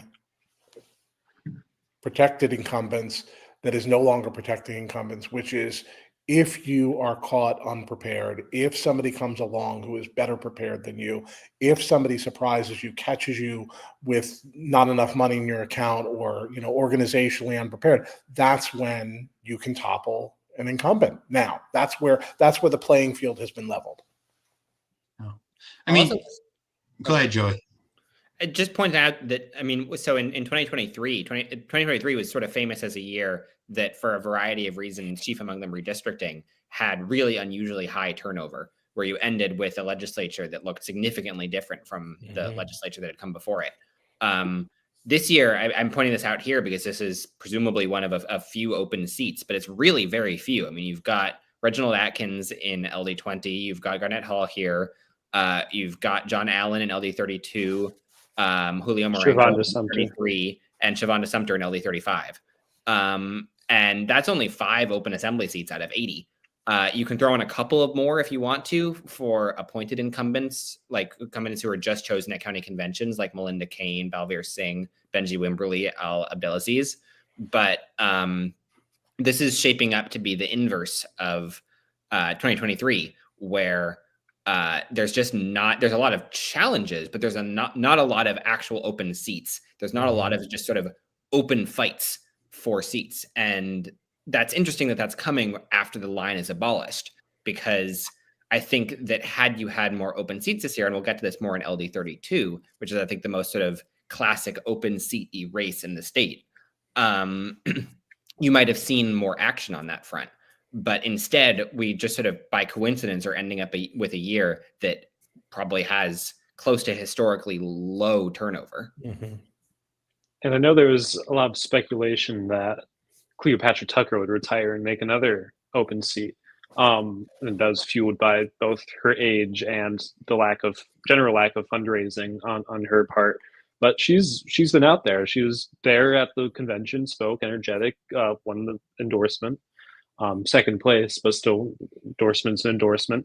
She was at when Ras Baraka held a rally outside the planned ICE facility in Newark. She was there, and she didn't speak, but she made her presence known. Same thing for when Governor Phil Murphy, Mayor Ras Baraka, and several other major figures were in Newark to push youth voting and school board elections. She spoke there and really touted that policy as something that she would continue to promote in the State House. So she's staying active and hitting the trail.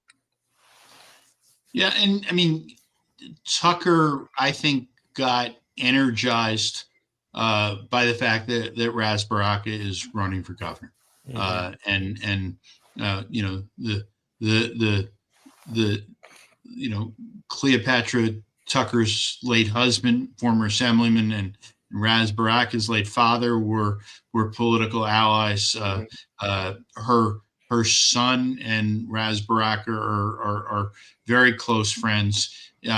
If not for the presence of Baraka on this gubernatorial ballot, I think she might have been toast, and Garnett Hall might have been saved. The reality is it was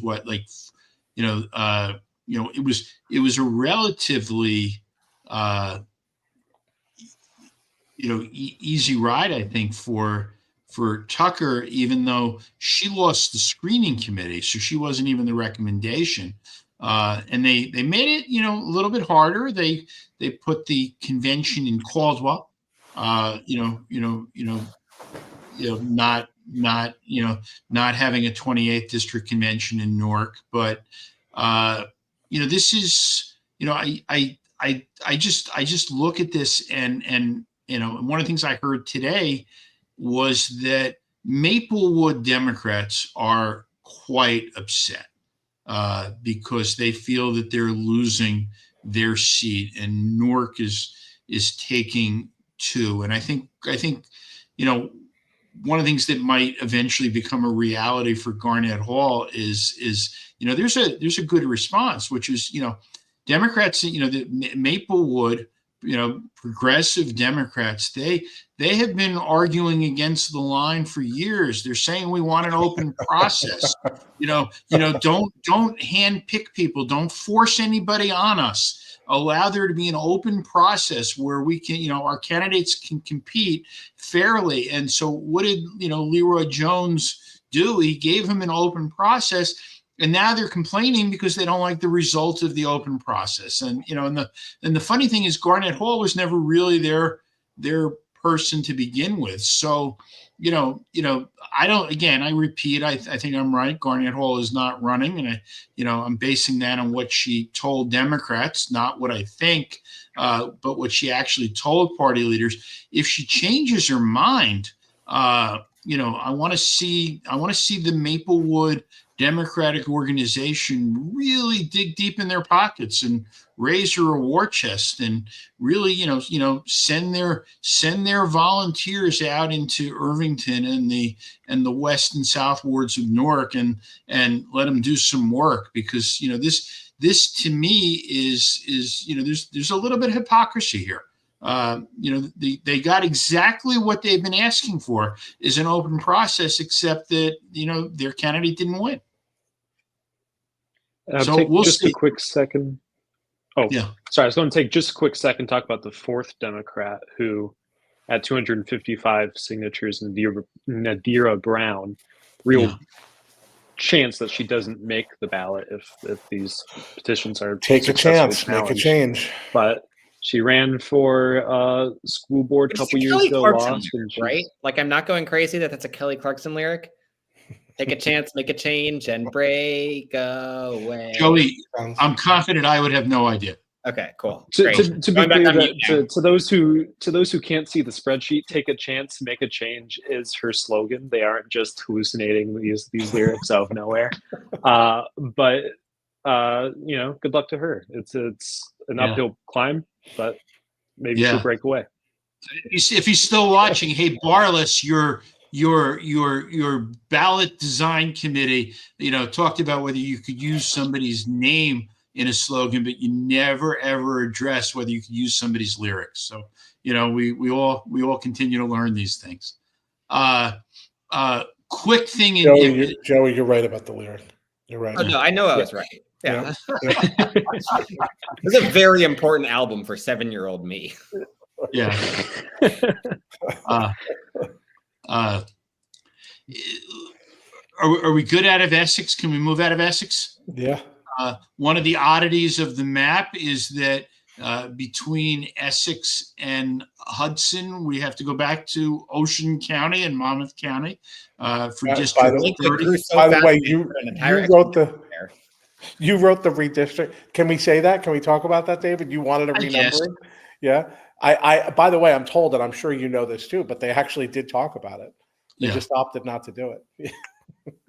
I am anti changing the order, actually, because I think that it makes it harder to track the historical representation of districts. Like when they switched, because in this last redistricting cycle, they did actually make one area more logical in that they switched the numbering on LDs 32 and 33. So that it went in Hudson County 31, 32, 33 instead of 31, 32, 33, which makes more sense now. But it also means that whenever you're looking at historical representation, you have to have like this hard break in 2023 and then switch over to looking at the other district if you want to look at its representation before then. So if you were to suddenly shift LD 30 to become LD 11, which is what it would become in a more logical count, then every single other district in the state up till 31 gets shifted up one. Shifted up one. Yeah. And then that means that all of those historical continuities are broken. So I'm actually pro keeping LD 30 as just this little special child. Persuasive. That is persuasive. Yeah, except that I look at LD 30 and I know that, from 1973 to 1991, that was actually the 27th district in Essex County that had, Cedar Grove and Montclair and Belleville and Nutley. When Ocean County picked up population, they literally picked that seat, which by then was the third. It went from the 27th to the 30th. They literally eliminated the 30th district seat in Essex County and moved it to Ocean County. That's why I kept the number. So I don't know, Joey. I'm in deference to you. I won't make the same argument after the 2030 census. So I'll consider myself lost here. Anyway, 30 is interesting, more interesting in the general. But there were a couple of things that I noticed. First of all, a Democratic assemblyman in arguably one of the most Republican districts in the state, Avi Schnall. This is a rematch with Ned Thompson, the Republican that he took out that nobody thought could lose. Avi Schnall's running mate, the person who had decided to run with him, died a couple weeks ago. and that sent him looking for a new person that would sort of occupy this spot on the ballot. Here's, it doesn't affect the primary, but the reality is, if Lakewood decides that they want to pick up a second assembly seat, they can always switch somebody out and fix that. Schnall did not win the run in the Democratic primary last year. He came in later. What I thought was interesting, and Zach, you told me about this today. Sean Keane, who was Ned Thompson's longtime running mate, who I'm told right now is acceptable to the VOD and to Lakewood, and right now they don't have any plans on replacing him. Keane and Thompson are not bracketed together, right? Even though they're unopposed. You're right. Yeah. I only laughed there because it sounded like it said Keane and Thompson, but which I had never thought about before. But yes, they need those bumper stickers. Yeah. There's not going to be any bumper sticker like that though, because they're not running together. But that's like, I don't think that the voters of Lakewood are like the hugest SNL fans. Some of them might be. But it doesn't seem like they're. So what predates you was when Singer and Dancer ran together. That was a great bumper sticker. Yeah. Yeah, they're both taking the party slogans, but they're not bracketing together. Yeah. Yeah, and by the way, hopefully I'll say this to impart it on a new generation. The joke was that not only was it Singer and Dancer, but they would refer to Ron Dancer as Tiny Dancer because he got less votes than Bob Singer did. So they played this out, and as long as we're in this musical theme, I got a text just a minute ago telling me I was wrong, that lyrics are trademarked, and the bill specifically says that you can't use something that's trademarked as your slogan. So, what was it? Was it Taylor Swift you said it was? Kelly Clarkson. No, Kelly Clarkson. So I'm going to get in trouble here. I'm just going to shut up right now and not go there. But I want to. Does Kelly Clarkson have to make that challenge herself? Is there a chance Kelly Clarkson gets involved in this primary challenge? There's so many opportunities. By the way, Zach, you have now determined the circumstances by which the Star Ledger covers an administrative law judge's hearing on a challenge to the ballot if it involves Kelly Clarkson. So this could be the one to watch. I don't know. I'll be there. I'd say she doesn't care, but when Gene Mazzo ran for Congress and he used some trademark names like endorsed by the Washington Post and endorsed by the New York Times as his slogan just to test it, their lawyers came in and said absolutely not. So we'll see what happens. Let's talk about Hudson County. Well, before we talk about Hudson County, just quickly, because I'm seeing a YouTube comment about this, we did skip over LB 21, which might be the most competitive or certainly one of the most competitive districts in the fall. We don't have to say much about it because I don't think there's a contested primary on either side. There's not. Yeah. But it would just be at least worth talking about. I mean, you sort of the Democrats never had a moment where they were like, "This is our slate." It was just sort of a couple of people slowly got into the race, and it's Andrew McCurdy and then Vincent who's Carney. Yeah. No, I remember their names. I just forget exactly their roles. I know that Vincent Carney is a councilman of something. Councilman in Garwood. And McCurdy is a lawyer of some kind. Former prosecutor. Former state and federal prosecutor, Harvard law grad from Summit. It's interesting that they didn't go with a Westfield candidate. Garwood has 37 votes or something like that there, but where's Mini Westfield? Yeah, I know. But and I may be told. I know. I will say as a I'll say it up front. On what I'm about to say, I have no idea what I'm talking about. Oh God, I just gave somebody a clip right now. Now Jacqueline Tobacco is going to try and clip that and put that out there. Anyway, when you run for office again, David, they'll be able to use that against you. Yeah. That ain't ever happening. Voters prefer it that way. Vincent Carney is a sheriff's officer in Union County. And without any knowledge of the specifics, I've seen enough of this to know that if suddenly Democrats in Union County and in Somerset decide that they're going to play for these seats and they have an opportunity for a better candidate, they can probably make a substitution. But there may be nothing. They didn't circulate the same petitions, right? For McCurdy to come in with 1,300 signatures. McCurdy, I was about to say McCurdy came in with almost 1,300 signatures, which is 4th or 5th in the state, and he didn't have the same type of backing from machines like some of the other candidates who racked up these thousands and thousands of signatures had, and he probably gained a good number of those signatures at events like the Summit Town Hall with Tom Malinowski, where it was, Tom Malinowski spoke, Greg Vartan, who's running in the 7th district, spoke, and Andrew McCurdy. And so he's building that energy, and he's going to be a strong opponent. Yeah. But Carney, by contrast, less than 400. So, very clearly they went their own direction. And what David, I think, is saying makes a lot of sense, is if they're in striking distance, maybe they try to find somebody else that's top tier like McCurdy. Yeah. All right. So let's go to Hudson County. These are probably some of the best Democratic primaries in the state. And what you're doing there is in 31 and 32, which are the two Jersey City districts, you're pitting candidates backed by the popular mayor running for governor against candidates backed by the Hudson County Democratic Organization,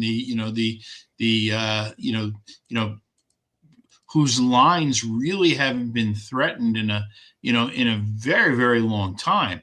Probably since 2007, when Brian Stack didn't get the line and still won 9,000% of the vote. But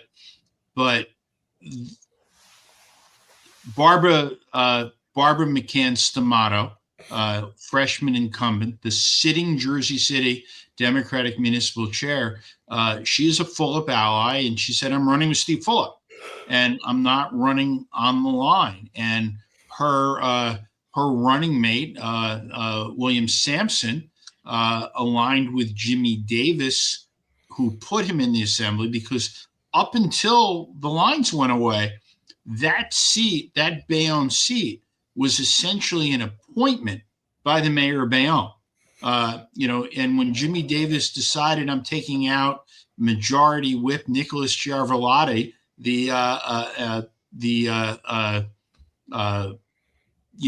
incumbent at that point, who at one time was very close to the mayor, who got there because the mayor picked him over Jason O'Donnell. I mean, there's just this long history there. But now you've got two incumbents that are split. Sampson is running on the organization slate, not line, but slate, with Jerry Walker, a Hudson County commissioner, not unpopular in parts of Jersey City.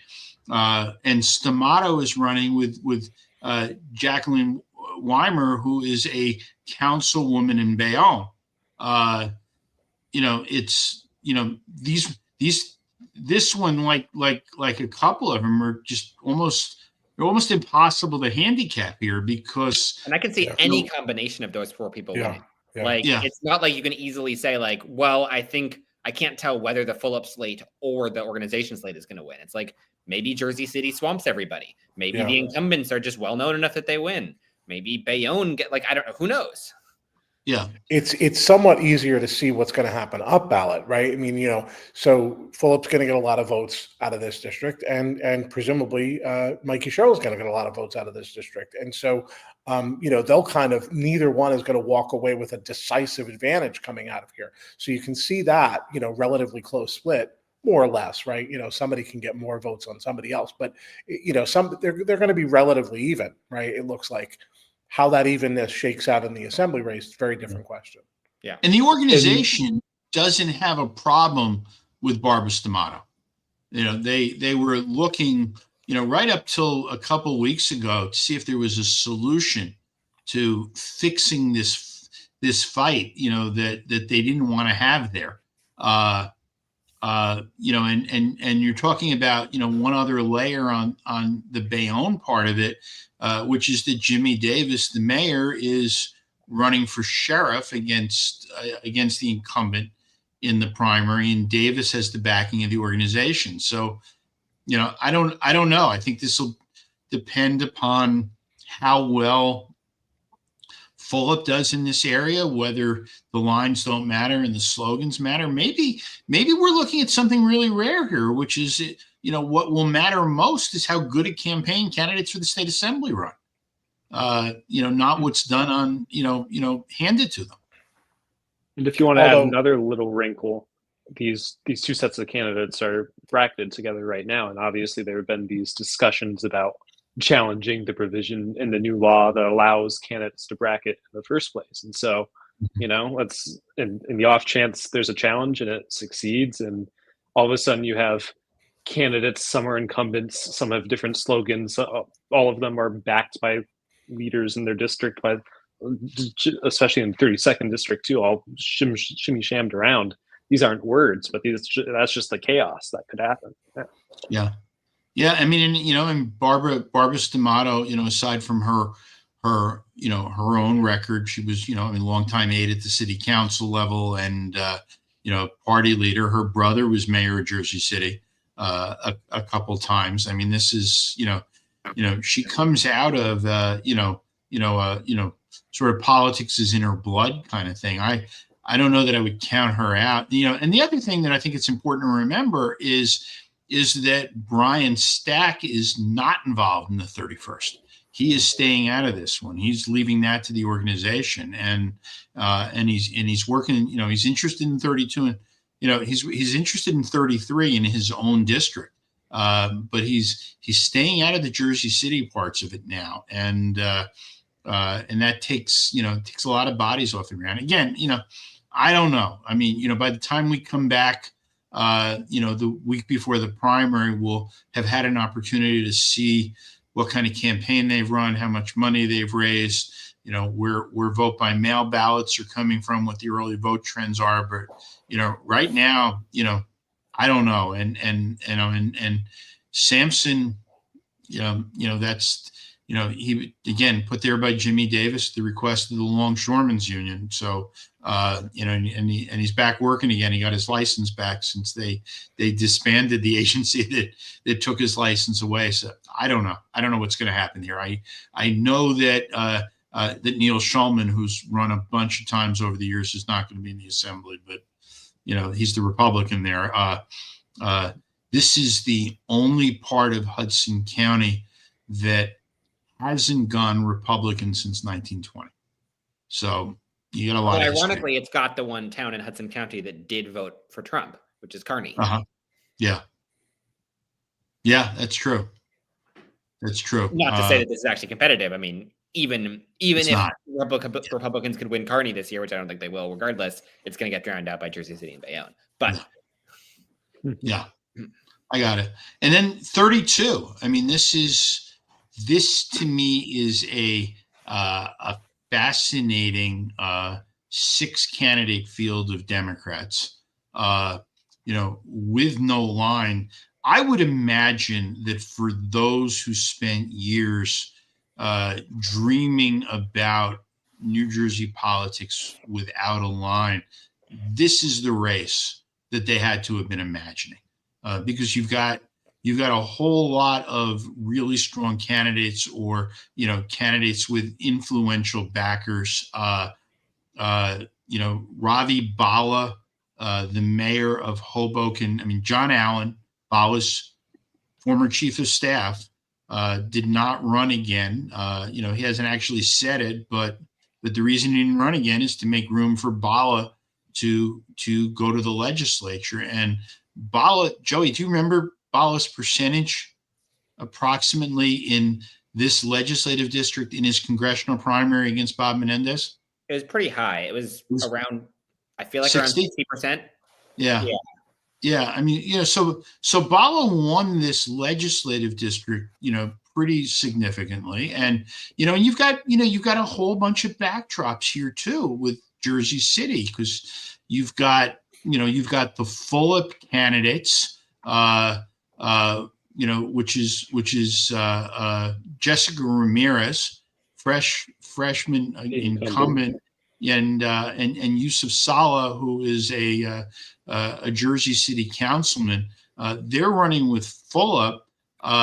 Then you've got James Solomon, and I don't think he's formally endorsed, but he shares a constituency in downtown Jersey City with the group that are backing Ravi Bala and Katie Brennan. And then you've got Jim McGreevey, former governor, running for mayor, and he's sort of the organization candidate, and they're backing Jenny Poo, who is the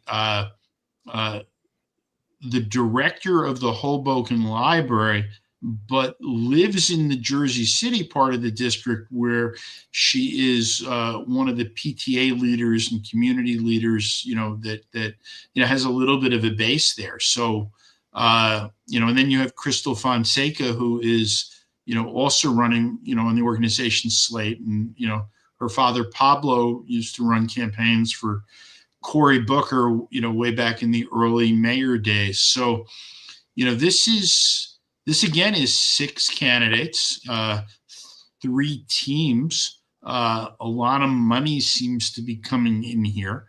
And, again, I don't know what's going to happen. I mean, because you said at the beginning that this race is sort of the closest to the dream of the line-free New Jersey that a lot of the anti-line people had. I mean, as I feel like I bring this up at least once every live stream, because I feel a compulsion to, as someone not originally from New Jersey, as someone who came up in the hardscrabble world of New York City politics, this feels like the race that reminds me the most of how like safely Democratic primaries, and I guess safely Republican primaries too, work in states that are not New Jersey. And I think the Katie Brennan, Ravi Bala campaign in particular, I mean, they're people who, yes, they've got some anti kind of organization cred in, Katie Brennan's fight against like the Goliath of the Murphy administration, and Ravi Bala's fight against the Goliath of Rob Menendez and the Hudson County Democratic Organization. But, they're not aligned with Fulop here. They're not like just sort of aligning with the obvious anti-organization slate that exists everywhere else in the state. They're running because they think that they would be the 2 best assembly members in this district, and they think that they have the ability to campaign well for it and raise money for it and get votes for it. So they're doing it. And that is how politics is conducted in most of the country. And it's not how politics has been conducted in New Jersey for a really long time. And maybe it still won't be in a lot of districts in the state. I mean, I think there are a lot of districts in the state where this cycle we're seeing the county parties still kind of flexing their muscle, and it's going to take a lot for that to ever kind of go away. Like presumably, even if there are strong challengers to the county parties, I would think that the main dynamic will continue to be pro versus anti local party leadership. But I think this is sort of the early test case of whether you can have a race where that isn't really not necessarily isn't the dominant issue, but it's not the only dynamic that's affecting the race. We have strong candidates who are not purely aligned on I'm with the current thing or I'm against the current thing axis, which is how so many primaries in New Jersey have been done for so many years. What really matters in Hudson County is who's mayor, and so that's what's going to give this district so much energy, Hoboken so much energy this year, is that they're electing a new mayor. And so is Jersey City, I've heard, and so is Jersey City. Well, yes, but this November and this primary is what I mean. Like they're on the same calendar. They're driving the same turnout in the state legislative primary and in the state legislative election because they're on the same. They're on the same dates. Is Hoboken still a June? No, it's a November election. Hoboken and Jersey City are in November. Yeah. I mean, look, this is, again, you're talking about, Bala's got, I think significant name ID, not just for being the mayor of Hoboken, but he just spent, a couple $1 million running for Congress last year. It's not like that all all disappears in this, in this, fairly small, compact legislative district. And you've got we'll see what their fundraising numbers are. We'll see if Katie Brennan has been able to take her progressive connections and turn it into actual dollars. But this one too, it's 6 candidates, and could be, it could be anybody's game. And you've got some ethnic politics going on here also, and you've got ideological politics of the sort of the older parts of Hoboken with the transplants. I mean, this is a district where and I don't know exact numbers, but I would imagine there's not, and Joey's either going to agree with me or not. Those are the 2 main options. Yeah, this is the legislative district in the state where the population is most transient. I don't think there's another district in New Jersey that has people that have been living there for less time and will be staying there for less time. And right, it's a lot of people in a similar life situation as me and Zach. Like we are a decent component of LD32 in a way that we aren't in most of the rest of Jersey. What's interesting, I say from DC, and Zach says from Hamilton, New Jersey. What's interesting about that, David, is you could probably say that about Hudson County for the last 150 years. It's probably true, right? I mean, the migration of people through the state, right, from Hudson on, drifting southward. I don't know, because it wasn't that way for generations, and up until 40 years ago, when you saw the development boom of the Hudson River, area. I mean, Jersey City, Hoboken, these were places where people just stay. Bayonne, I think, is still that way. I don't think you have a lot of new I think you might be surprised. I think there are entire blocks and entire neighborhoods in other parts of New Jersey and other towns where people just moved from the city. I mean, it's a very widespread thing. But yes, I agree with you that there was a lot of longevity, but I think that there have been migrations over time. It was where people began. It was where they started from immigration. That's where they settled, and then they found their way to other places. This is the district that is least likely to be sort of amenable to the classic county party argument of we've delivered good things for you before. We're the people in town. You should like our guys. We did that great sewer project 6 years ago. Half this district is being like, I don't remember that. It's just the messaging doesn't work as well. Yeah. And then we get to 33. And this is the backdrop of this race is the friction between Brian Stack, the mayor of Union City and a state senator, and Nick Sacco, the mayor of North Bergen and a former state senator, because the two of them were put in the same district last time in redistricting. I mean, Stack is personally involved in running this campaign. It is, I think he's done, probably 850 pieces of mail already. He's got billboards up everywhere. But this is a nasty race, and one of the incumbents, Julio Marenco, isn't even running for re-election. And what happened here is, so you've got Union City, Stack territory. You've got West New York, where Stack helped Albio Series take control. Gabriel Rodriguez, former mayor, and then you have Larry Weinstein, who don't be mistaken by the name. Larry Weinstein is the son of Hispanic immigrants from Argentina, speaks Spanish, and he is running against Sacco for mayor 3 times, and he's got about a third of the vote. And he's a self-funder. He has He's put hundreds of thousands of dollars into his local race. And then you got Tony Hector, who is a former North Bergen school board member, also a wealthy guy, you know, coming in and you know, probably you know, some scorched earth there, and Hector's running mate is Frank Alonso, who was a Republican. So, you know, this one, you know, I debate this one with people in Hudson all the time, and I you know, I think what you're looking at probably is, you know, Stack can get, you know, 85-90% of the vote in, you know, for these candidates in Union City, probably, you know, 65-70% in West New York.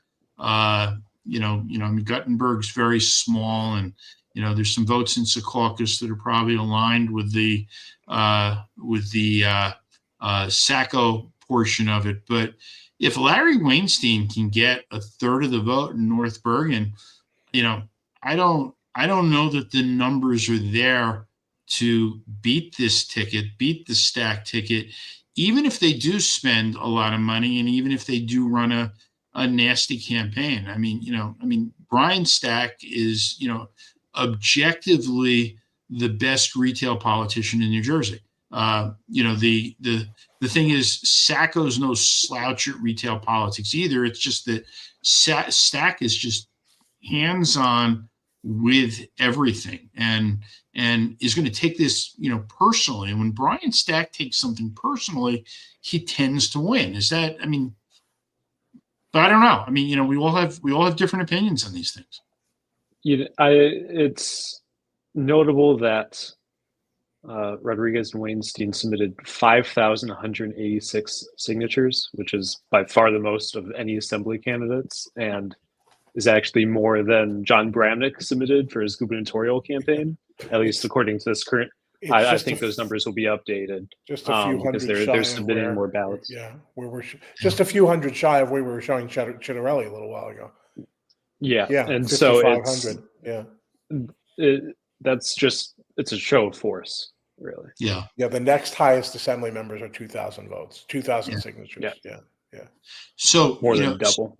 Yeah. Stack explained this to me a couple of years ago, because I said to him, like, what are you doing? I mean, why bother getting these signatures? They really don't equate into votes. And he put me in my place. He said, you know, we have an organization and we build this organization to work. And when you let an organization atrophy, then they're not as effective. He said, so, you know, give them something to do in January, February, and March. And what he does is he gives everybody a quota, and you know, he hands somebody a petition and says, you are responsible for 35 signatures. And when they turn them back to Stack, you know, he's looking, and I'm sure, you know, I haven't seen it. I'm sure he's got like a yellow index card in his pocket that's got everybody's quote on petition gathering. But he'll look at somebody and he'll say, your quota was 35 and you only got 24.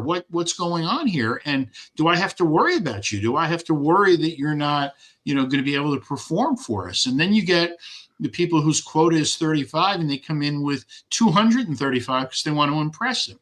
So, you know, it's really a lesson. I no longer mock these big accumulations of signatures, but I will say it, and I say this as emphatically as I can. I don't mock it. I understand it, but I'm not writing news stories about how many signatures you filed. So I don't know. I think, and I'll catch some crap for it, you know, tonight and tomorrow. But you know, I think you bet on Brian Stack in a race like this. I mean, in 2023, there was one, or I guess it was in 2022 when the map was drawn that put Stack and Sacco together. You know, we kind of had these discussions similarly of, you know, these are two powerful politicians who have their own respective bases. If they go to head to head, who emerges the winner? And the conclusion that most people came to, including eventually Nick Sacco, was advantage Stack. He just is able to get a higher percentage of votes out of his town and able to get higher turnout out of his town too. And so at least as a starting point, I would have to assume that the same logic applies when it's them battling it out through their through their surrogates. That, you know, in this contest where Union City is a bit bigger than North Bergen, typically has a little bit better turnout, Stack is better at getting like truly dominant percentages of the vote and is more aligned with West New York, the path starts to become a little non-existent for the other side of the ledger. Yeah. So, you know, Hudson is, I think, more than any place in New Jersey in the Democratic primary for the legislature, this is the place to watch. This is a war. And, and I remember the war of 87 was the last big war. My friend Donald Scarinci refers to all these other primaries in between as warettes. But I think this is just a war. And the funny thing is that there was like sort of a bloodless coup in 2023 where there was tremendous turnover in the makeup of the delegation. Yeah. Like something like, I don't even remember how much it was, but I think it was just Brian Stack and William Sampson maybe that started and ended in the same seat they originally held. And everyone else either moved up to the state Senate or became a new assembly member, or just these 9 seats of Hudson County got super shuffled around. And now that happened only 2 years ago, but now the war is coming, which is sort of a funny quirk. Yeah. And by the way, I should mention in District 32, and, in terms of stakeholders, State Senator Raj Mukherjee, trained, in part by Brian Stack as his running mate for a number of years. But he is defending the organization seats of the seats that Pooh and Crystal Fonseca are running for. Yeah. And this is another guy who knows how to run campaigns. But when you say defending the seats, who is he? I actually don't know. He's defending. I guess he's defending. It's a really good question. He is defending the seats currently occupied by the organization. Okay. Because on behalf of the organization. Yeah, I mean, these are Democratic seats. At the end of the day, these 3 districts are going to send 6 Democrats to the state assembly. The question is whether the loss of the line means that the organization itself doesn't have the power anymore, but it is really up to different leaders here. And again, there's so many stakeholders between Fulop and McGreevy and Solomon and Mukherjee, and the county executive is the county chairman, and Craig Guy is does not want to be the county chairman whose organization doesn't win any primaries. So and remember they shifted in the gubernatorial race from Josh Gottheimer to Mikey Sherrill. So on top of winning assembly primaries, they're trying to, move voters to Mikey Sherrill against Steve Fulop in the county where they know him best and where he's got his own operation. So, again, Hudson, I think it's just where to go on this. What you said a little while ago, David, which is that up until now, these state legislative seats have been appointments. And if they are now going to be starting to be decided during elections, then the party has lost the ability to appoint them. Yeah. I mean, I'll probably give away this could have been an inside edge thing, but I'll say it now. I mean, I remember when Billy Musto, Senator Musto, the mayor of Union City, went to prison in 82 for racketeering, and his seat was declared vacant. The new senator from Union City was a guy named Nicholas LaRocca. He was not Musto's criminal attorney, but sort of Musto's local lawyer, the guy that Musto, close friend, the guy that Musto viewed as completely and totally loyal. And then there was, sort of the change in leadership, and there was a question of, okay, now it's 1983. The Senate's up, the Assembly's up.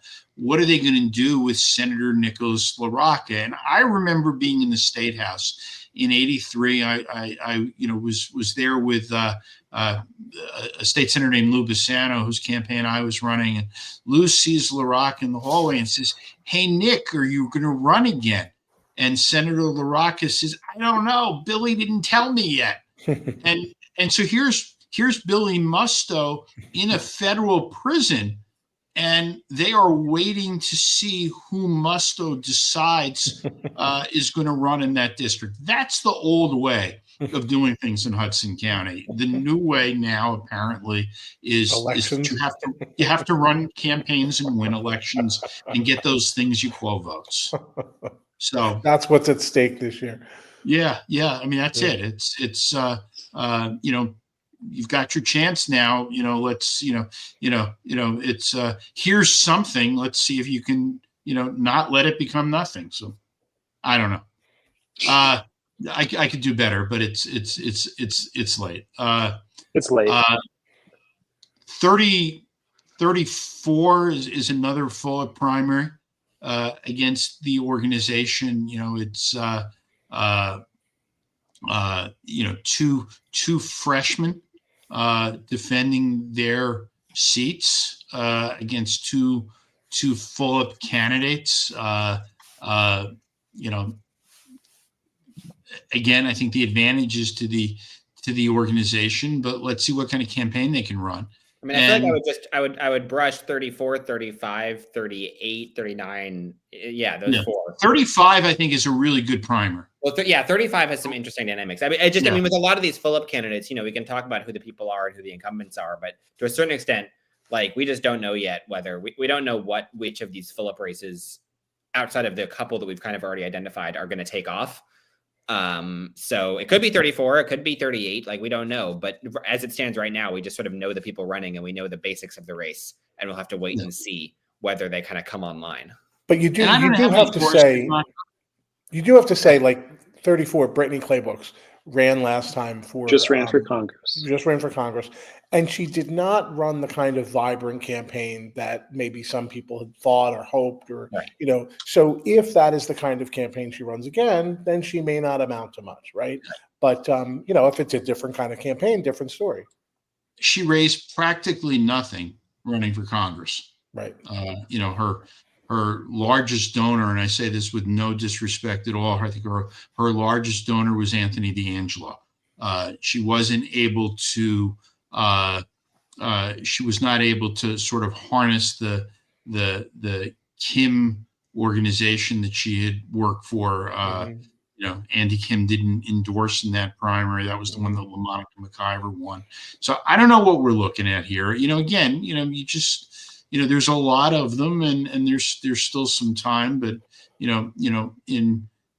these are not, especially in the case of Mike Venezia, the former mayor of Bloomfield. I mean, there's a guy with a legitimate base of support. So we'll wait and we'll see what happens there. 35 is a great primary. This is. This is the circle of life, that began with the passing of Bill Pascrell. Nellie Poe moves to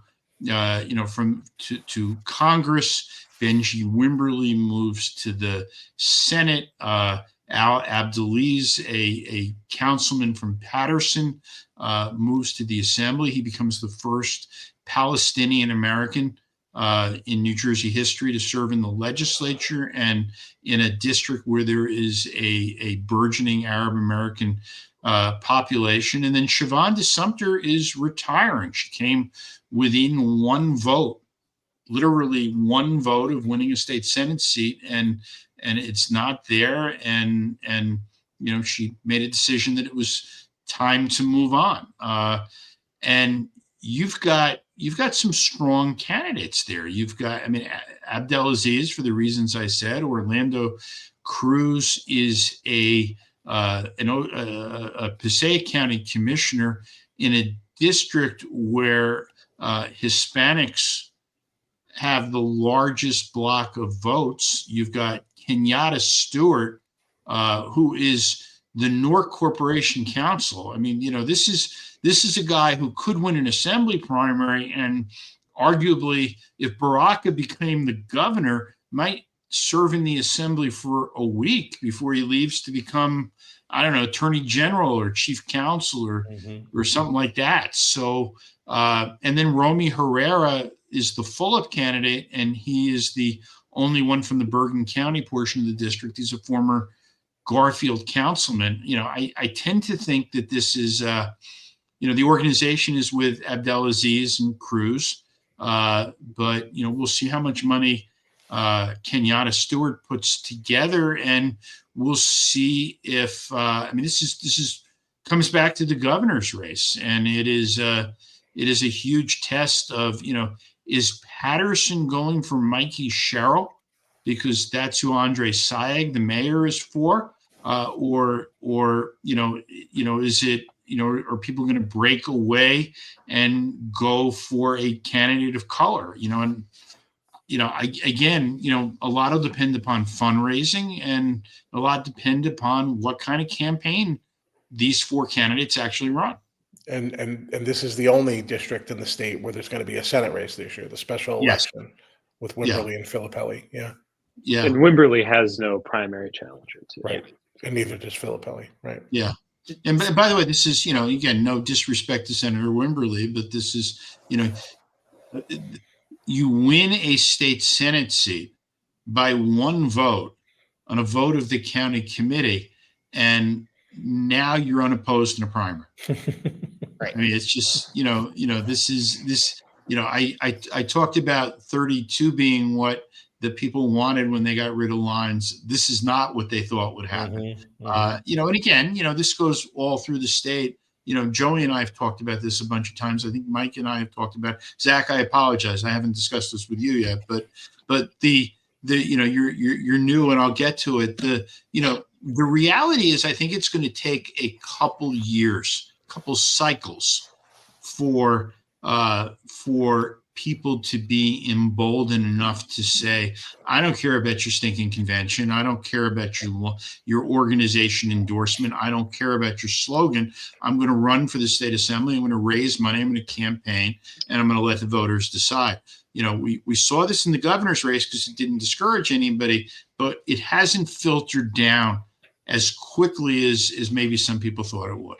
Well, it's also, as I was saying before, there's so few open seats that actually, 3 of the 5 open seats that we do have are seemingly hosting 3 of the best primaries in the state, right? 32, 33, and 35. So, I think part of it is, in other states, there are sometimes primary challenges to incumbents, but most of the time, the best primaries in any given year, the most competitive primaries, are when someone retires. And then there's, 8 candidates who jump into that race. So, we'll have to wait a couple of years for people to get emboldened, perhaps, but also those people who might be emboldened have to wait for the actual right opportunity to do so. The one other thing I'll say, because you mentioned this with, where exactly voters of color will flock in the governor's race. We can say that it's clear that Ras Baraka has definitely a solid base of support in Black communities in various different parts of the state. Sean Spiller is also a Black candidate, and he could pick up some of that support too.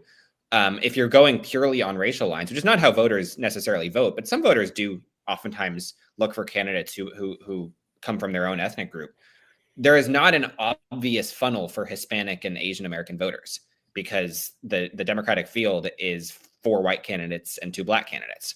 So we can maybe make some assumptions that they will either go with their county party organization, or they will go with Baraka or Spiller as like fellow people of color, although that's not necessarily how voters always behave electorally. But that's just that's one of the biggest wildcards for me in general in terms of the state electorate, especially Hispanic voters, because they're a larger block, is every candidate has an incentive to try to appeal to that block. None of them are in an obviously ideal situation to do so. None of them come from heavily Hispanic areas. Steve Fulop represents a fair number of Hispanic voters in Jersey City, but so that'll be, I'll be interested. Steve Fulop is announcing his LG pick next week. I'm interested to see if any other candidates do the same, and if they do, whether any of their picks are specifically designed to to appeal to that community that is largely not part of the conversation, at least yet. So that was rambly, but that to me is, I don't know what percentage of the statewide electorate Latino, or the statewide Democratic primary electorate Latino plus Asian voters make up, but it's not insignificant, and they don't have a clear sort of champion right now. What struck me about a poll somewhat recently was, I think it found that the Hispanic voters most likely to support either Baraka or Fulop, and I'm sure it has at least a little bit to do with their status as mayors of major cities in the state. Right. So I wonder if that's a large Hispanic population in his city too. Yeah. Yeah. Right. So I'm curious whether that will continue just as their status as mayors continue, or if it's something that'll even out as we get closer. But. Yeah. 36, I mean, it's, we could talk about the Oriema twins, but do we want to? No, we don't. No, it's interesting. This one mildly interests me enough to talk about it tonight, but probably, again, I don't know that I really care, because Calabrese and Cher are going to win re-election. But you've got the Oriema twins running, for the legislature for the third time. And this time they don't have party support. This time they also don't have shit in a daycare. Yeah, they don't have that really horrible guy, They are combat veterans fighting for you.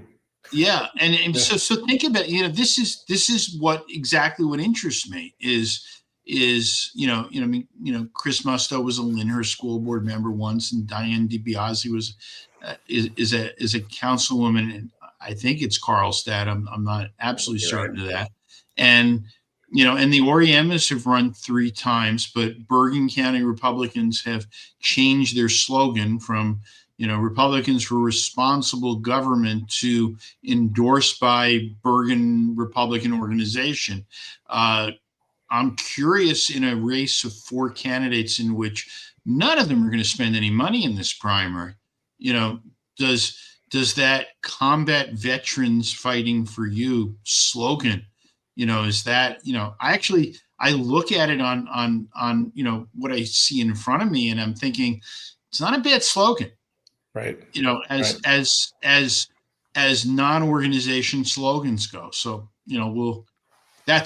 that's going to be the question. And at the end, this is a race about who loses to Gary, Sharon, Clinton, Calabrese. And the other thing about that endorsed by that Republican organization slogan is that in the Republican electorate right now in Bergen County, I would say that there are probably as many people who are turned off by organization than turned on by organization, right? There are as many people who are sort of anti as they are pro. And so it'll be interesting to see how that cuts as well.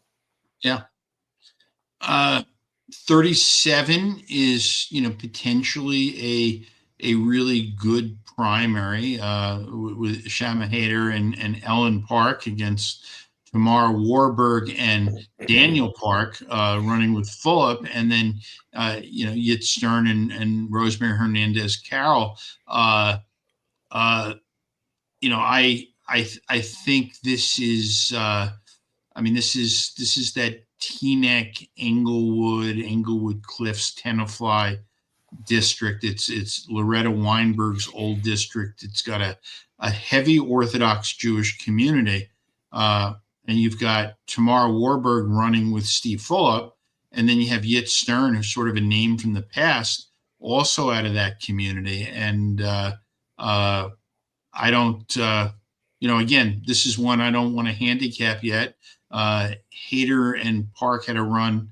They ran a primary campaign in 21 when it was Johnson against Veneeri Huddle for the Senate, for Loretta Weinberg's Senate seat, but they really haven't.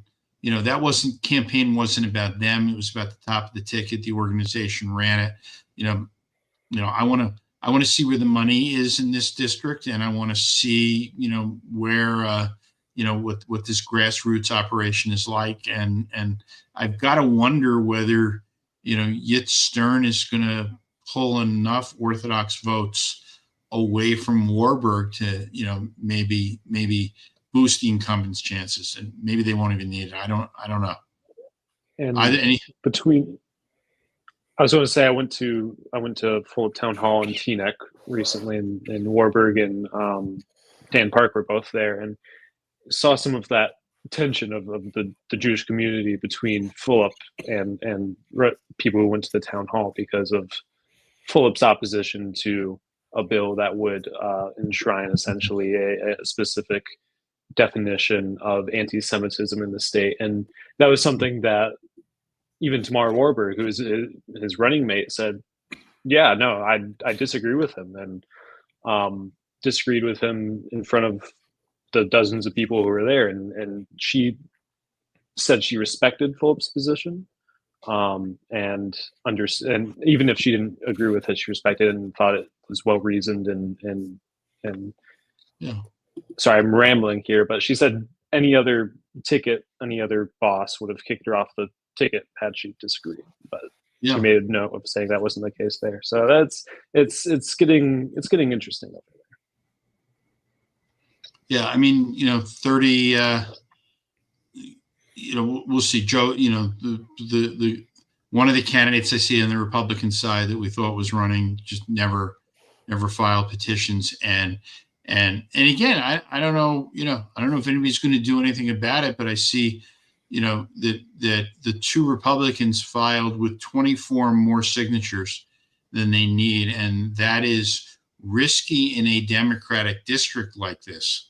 That maybe they don't have enough Republicans and unaffiliated to get them to the 250. I just don't know who cares enough to challenge them and spend a few excruciating hours before an ALJ. So I don't know. I mean, 38 again. We can move through this quickly. It's a three-way primary on the Republican side, but I think the way it's been, the way I've seen it, I think Wilkes and Kaiser are likely to get that. And then you've got some Fulop candidates running, but, this is a tough race against Swain and Tully, and I think they're taking it seriously. And, that gets us to the 39th district. This is, again, one of the best races in the state.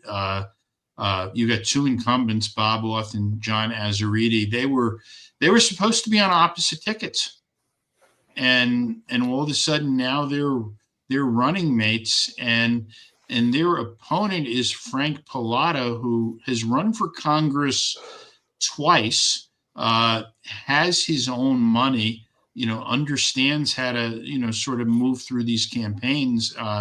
Again, other than to say that one incumbent's going to win, but I don't know the order here. I don't know who's first, second, and third. There's a lot of people sometimes dismiss Auth to their own detriment, but I think the last two congressional primaries they dismissed Frank Pallotta to their own detriment too. Yeah. This is a guy who has won two, basically, if you look at the Bergen portion of that 5th congressional district, he's won 2 off the line primaries. You can't dismiss a certain ability there also. And if he spends some money, the guy knows how to, I think as challengers go, he's a good challenger.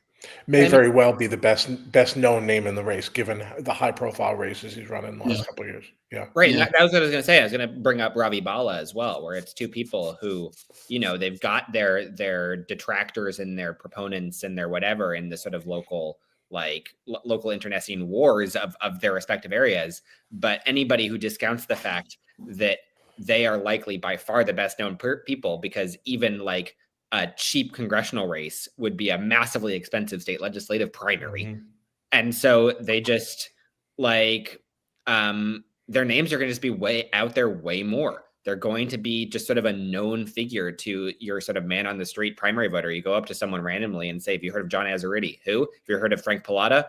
Oh yeah. He ran against Gottheimer. I hate Gottheimer. Like that kind of connection, just, or in the Bala seat, you've got this sort of clown car of people, And have you heard of Jenny Poo? Have you heard of Jessica Ramirez? I don't know, maybe not. Have you heard of Ravi Bala? Yeah, he's my mayor. And I remember that whole like intense campaign that we just had. So I think that, you know, people in New Jersey like to, it's sort of the classic thing that people in New Jersey care more about county commissioner seats and state Senate seats than they do about congressional seats. But running for a congressional seat can be a really good avenue to setting up a run for lower office, because you're just dealing with you're on a totally different playing field. And when you come back down to the level of state legislature, people are just not up to that level. And in the analysis that you just made, Pallotta actually gets the edge there because he was fighting the good fight against the Democrat. Right. He was in fact the nominee twice. Right. Exactly. Yeah. He got to fight against the radical left and the Right. whatever. Whereas Azaridi and authored, like, you know, they haven't had a super contested general election in a while. It's not like the same association. Exactly.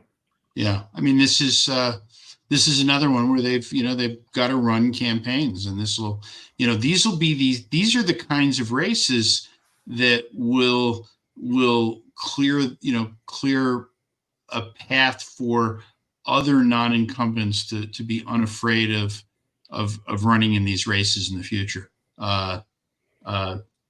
It's I don't know. I mean, I think this is one of the best races in the state to watch also. And I think it's going to get a lot of attention. And that brings us to District 40. That doesn't exist. I think we should move on. Yeah. Quite frankly, I really didn't have anything Nobody's to say been waiting for that one. I didn't have much to say about District 40. I just wanted to make Barless have to stay up till 10:30. But I mean, look, it is interesting because the one thing about 40 is, again, the organization only put up one candidate, Jeffrey Gates, and the other candidate is a Fulop candidate, Rob Arno, and and I guess the happy ending for Fulop here is, by my count, I think Fulop is looks to be assured of winning 8 Democratic Assembly primaries across the state. Joey, you're muted. And by the way, that assumes that Arno doesn't get tossed off the ballot with 274 signatures. Right. Yeah. Right. But that's it. And we can do this in under 4 hours. I mean, we've done very well. Going back to Joey's giving people an option point from earlier, Jeff Gates is a huge victor for that too. He just said he heard that they needed another Democrat a couple weeks ago, and he said right after housing, his reason for running was, I just want to give people a chance to vote for someone else. And this is the Kiwanian, right, David? This is the yes. Yeah. Is it? I know. Yeah. It would have been out of my cycle. I just remember he ran for re-election, lost pretty badly there, but he was a councilman in Caldwell, and that's what you've got in this district is 2 former councilmen. Arno, not that it really matters. I mean, 40th, I think, is the only district in the state that has, of the 40th, if you trace it back the way Joey wants to do it, through its lineage, going back to 73 when they went to a 40 district map, this is the only district in the state that's never elected a Democrat. But it's also, that would imply that it's the most Republican district in the state. It's not at all. It's actually not. Like in a massive Democratic wave, this one isn't out of the question. This is a seat that voted for Joe Biden in 2020. Didn't vote for Harris last year. But so this is another place where it's certainly not a remotely likely occurrence, but there are scenarios where Fulop gets another assemblyman here. Yeah. I think that's it. I think this is a wrap on our filing day. I'd like to close with this. And I was doing a count. Can anybody name the candidates for state assembly? Which candidates for state assembly on the ballot, on the primary ballot this year, have run for Congress? And by my count, it's 1, 2, 3, 4, 5, 6, 7, 8 of them. Bala, Pallotta, Weber. Bucco. Carolyn Rush. Rush. Actually, it's more. I didn't even have Bucco. Bucco, I right. didn't have Bucco. That's good. Right, Good for you, Zach. I'm here to remember Bucco. Carol Murphy. Yeah. Right. Clay Brooks. Right. Yep. I missed her too. Okay. Jerry Walker. Jerry Walker. Yeah. I had him. So I think we're missing, two. I think we're missing two. Yeah. This is a guess. Did Janine Bauer ever run? No. No. Okay. No. Right. So I'm gonna try and narrow it down a little bit and see if anybody texts me the answers before you guys get it. Are we counting Wimberly? No, I'm not counting Wimberly because he didn't actually. First of all, he's not in the assembly. Second, he didn't actually run. But so one of them was 2022 and the other was 2004. Well, then you're also missing one because Chris Oriema ran as an independent in 2020. I'm not counting that. Yeah. No, nice try, Joey, but no. Does that not count? So Eric Peterson. Oh, right. Ran in the 7th district. And Dan Hutchison. Dan Hutchison. Yeah, Dan Hutchison. Democratic Assemblyman was the Republican candidate for Congress against Rob Andrews in 2004. This was, it's a great story to I don't know, it's sort of a good story to end the night with, which is here's a situation where he ran, he got clobbered, but George Norcross and some others there said, this Hutchison guy has some talent. And he had gotten himself elected to the Gloucester City Council, and they flipped him. They said, you don't really have a lot of future here as a Republican, but we like you. Why don't you become a Democrat? You did forget one. You forgot Anthony Valdez. I'm looking through the list now. Oh yeah. Okay. He actually likes his chances because of how, and this is just what he was down in Atlantic City saying this weekend. He says that he did well in the parts of the congressional district that are in the assembly district. Yeah. So 11, right? We're at 11. There's some I didn't even think of. I'm looking through it now. And that's it. I mean, we can, before you guys should let me sign off before I start counting how many have run for, how many were freeholders or whatever. So anyway, I thank everybody who, first of all, before we do this, I'm done talking for the night. Anything you guys want to say that we haven't covered? No. Okay. So we've got, believe it or not, across these platforms, like 4,000 people watching. There are 4,000 people that at 10:30 at night are interested in what we have to say. Probably 3,000 if you count the multiple accounts of certain people. But anyway, I appreciate everybody watching. Micah Rasmussen, Joey Fox, Zach Blackburn, you did really well in your first time out. Thank you. I'm as a Yankee fan, the Tigers have never really offended me, so you're good with that. Everything is good. Thank you everybody for watching, and we're going to be back probably the Thursday night before the primary. We will also be writing things and covering things before that. Yeah. But if all you do is watch these live streams, then yes, we'll be back in 2 months. You guys will see me around too. Yeah. You guys will see me. Thanks, everybody. Good night. Night.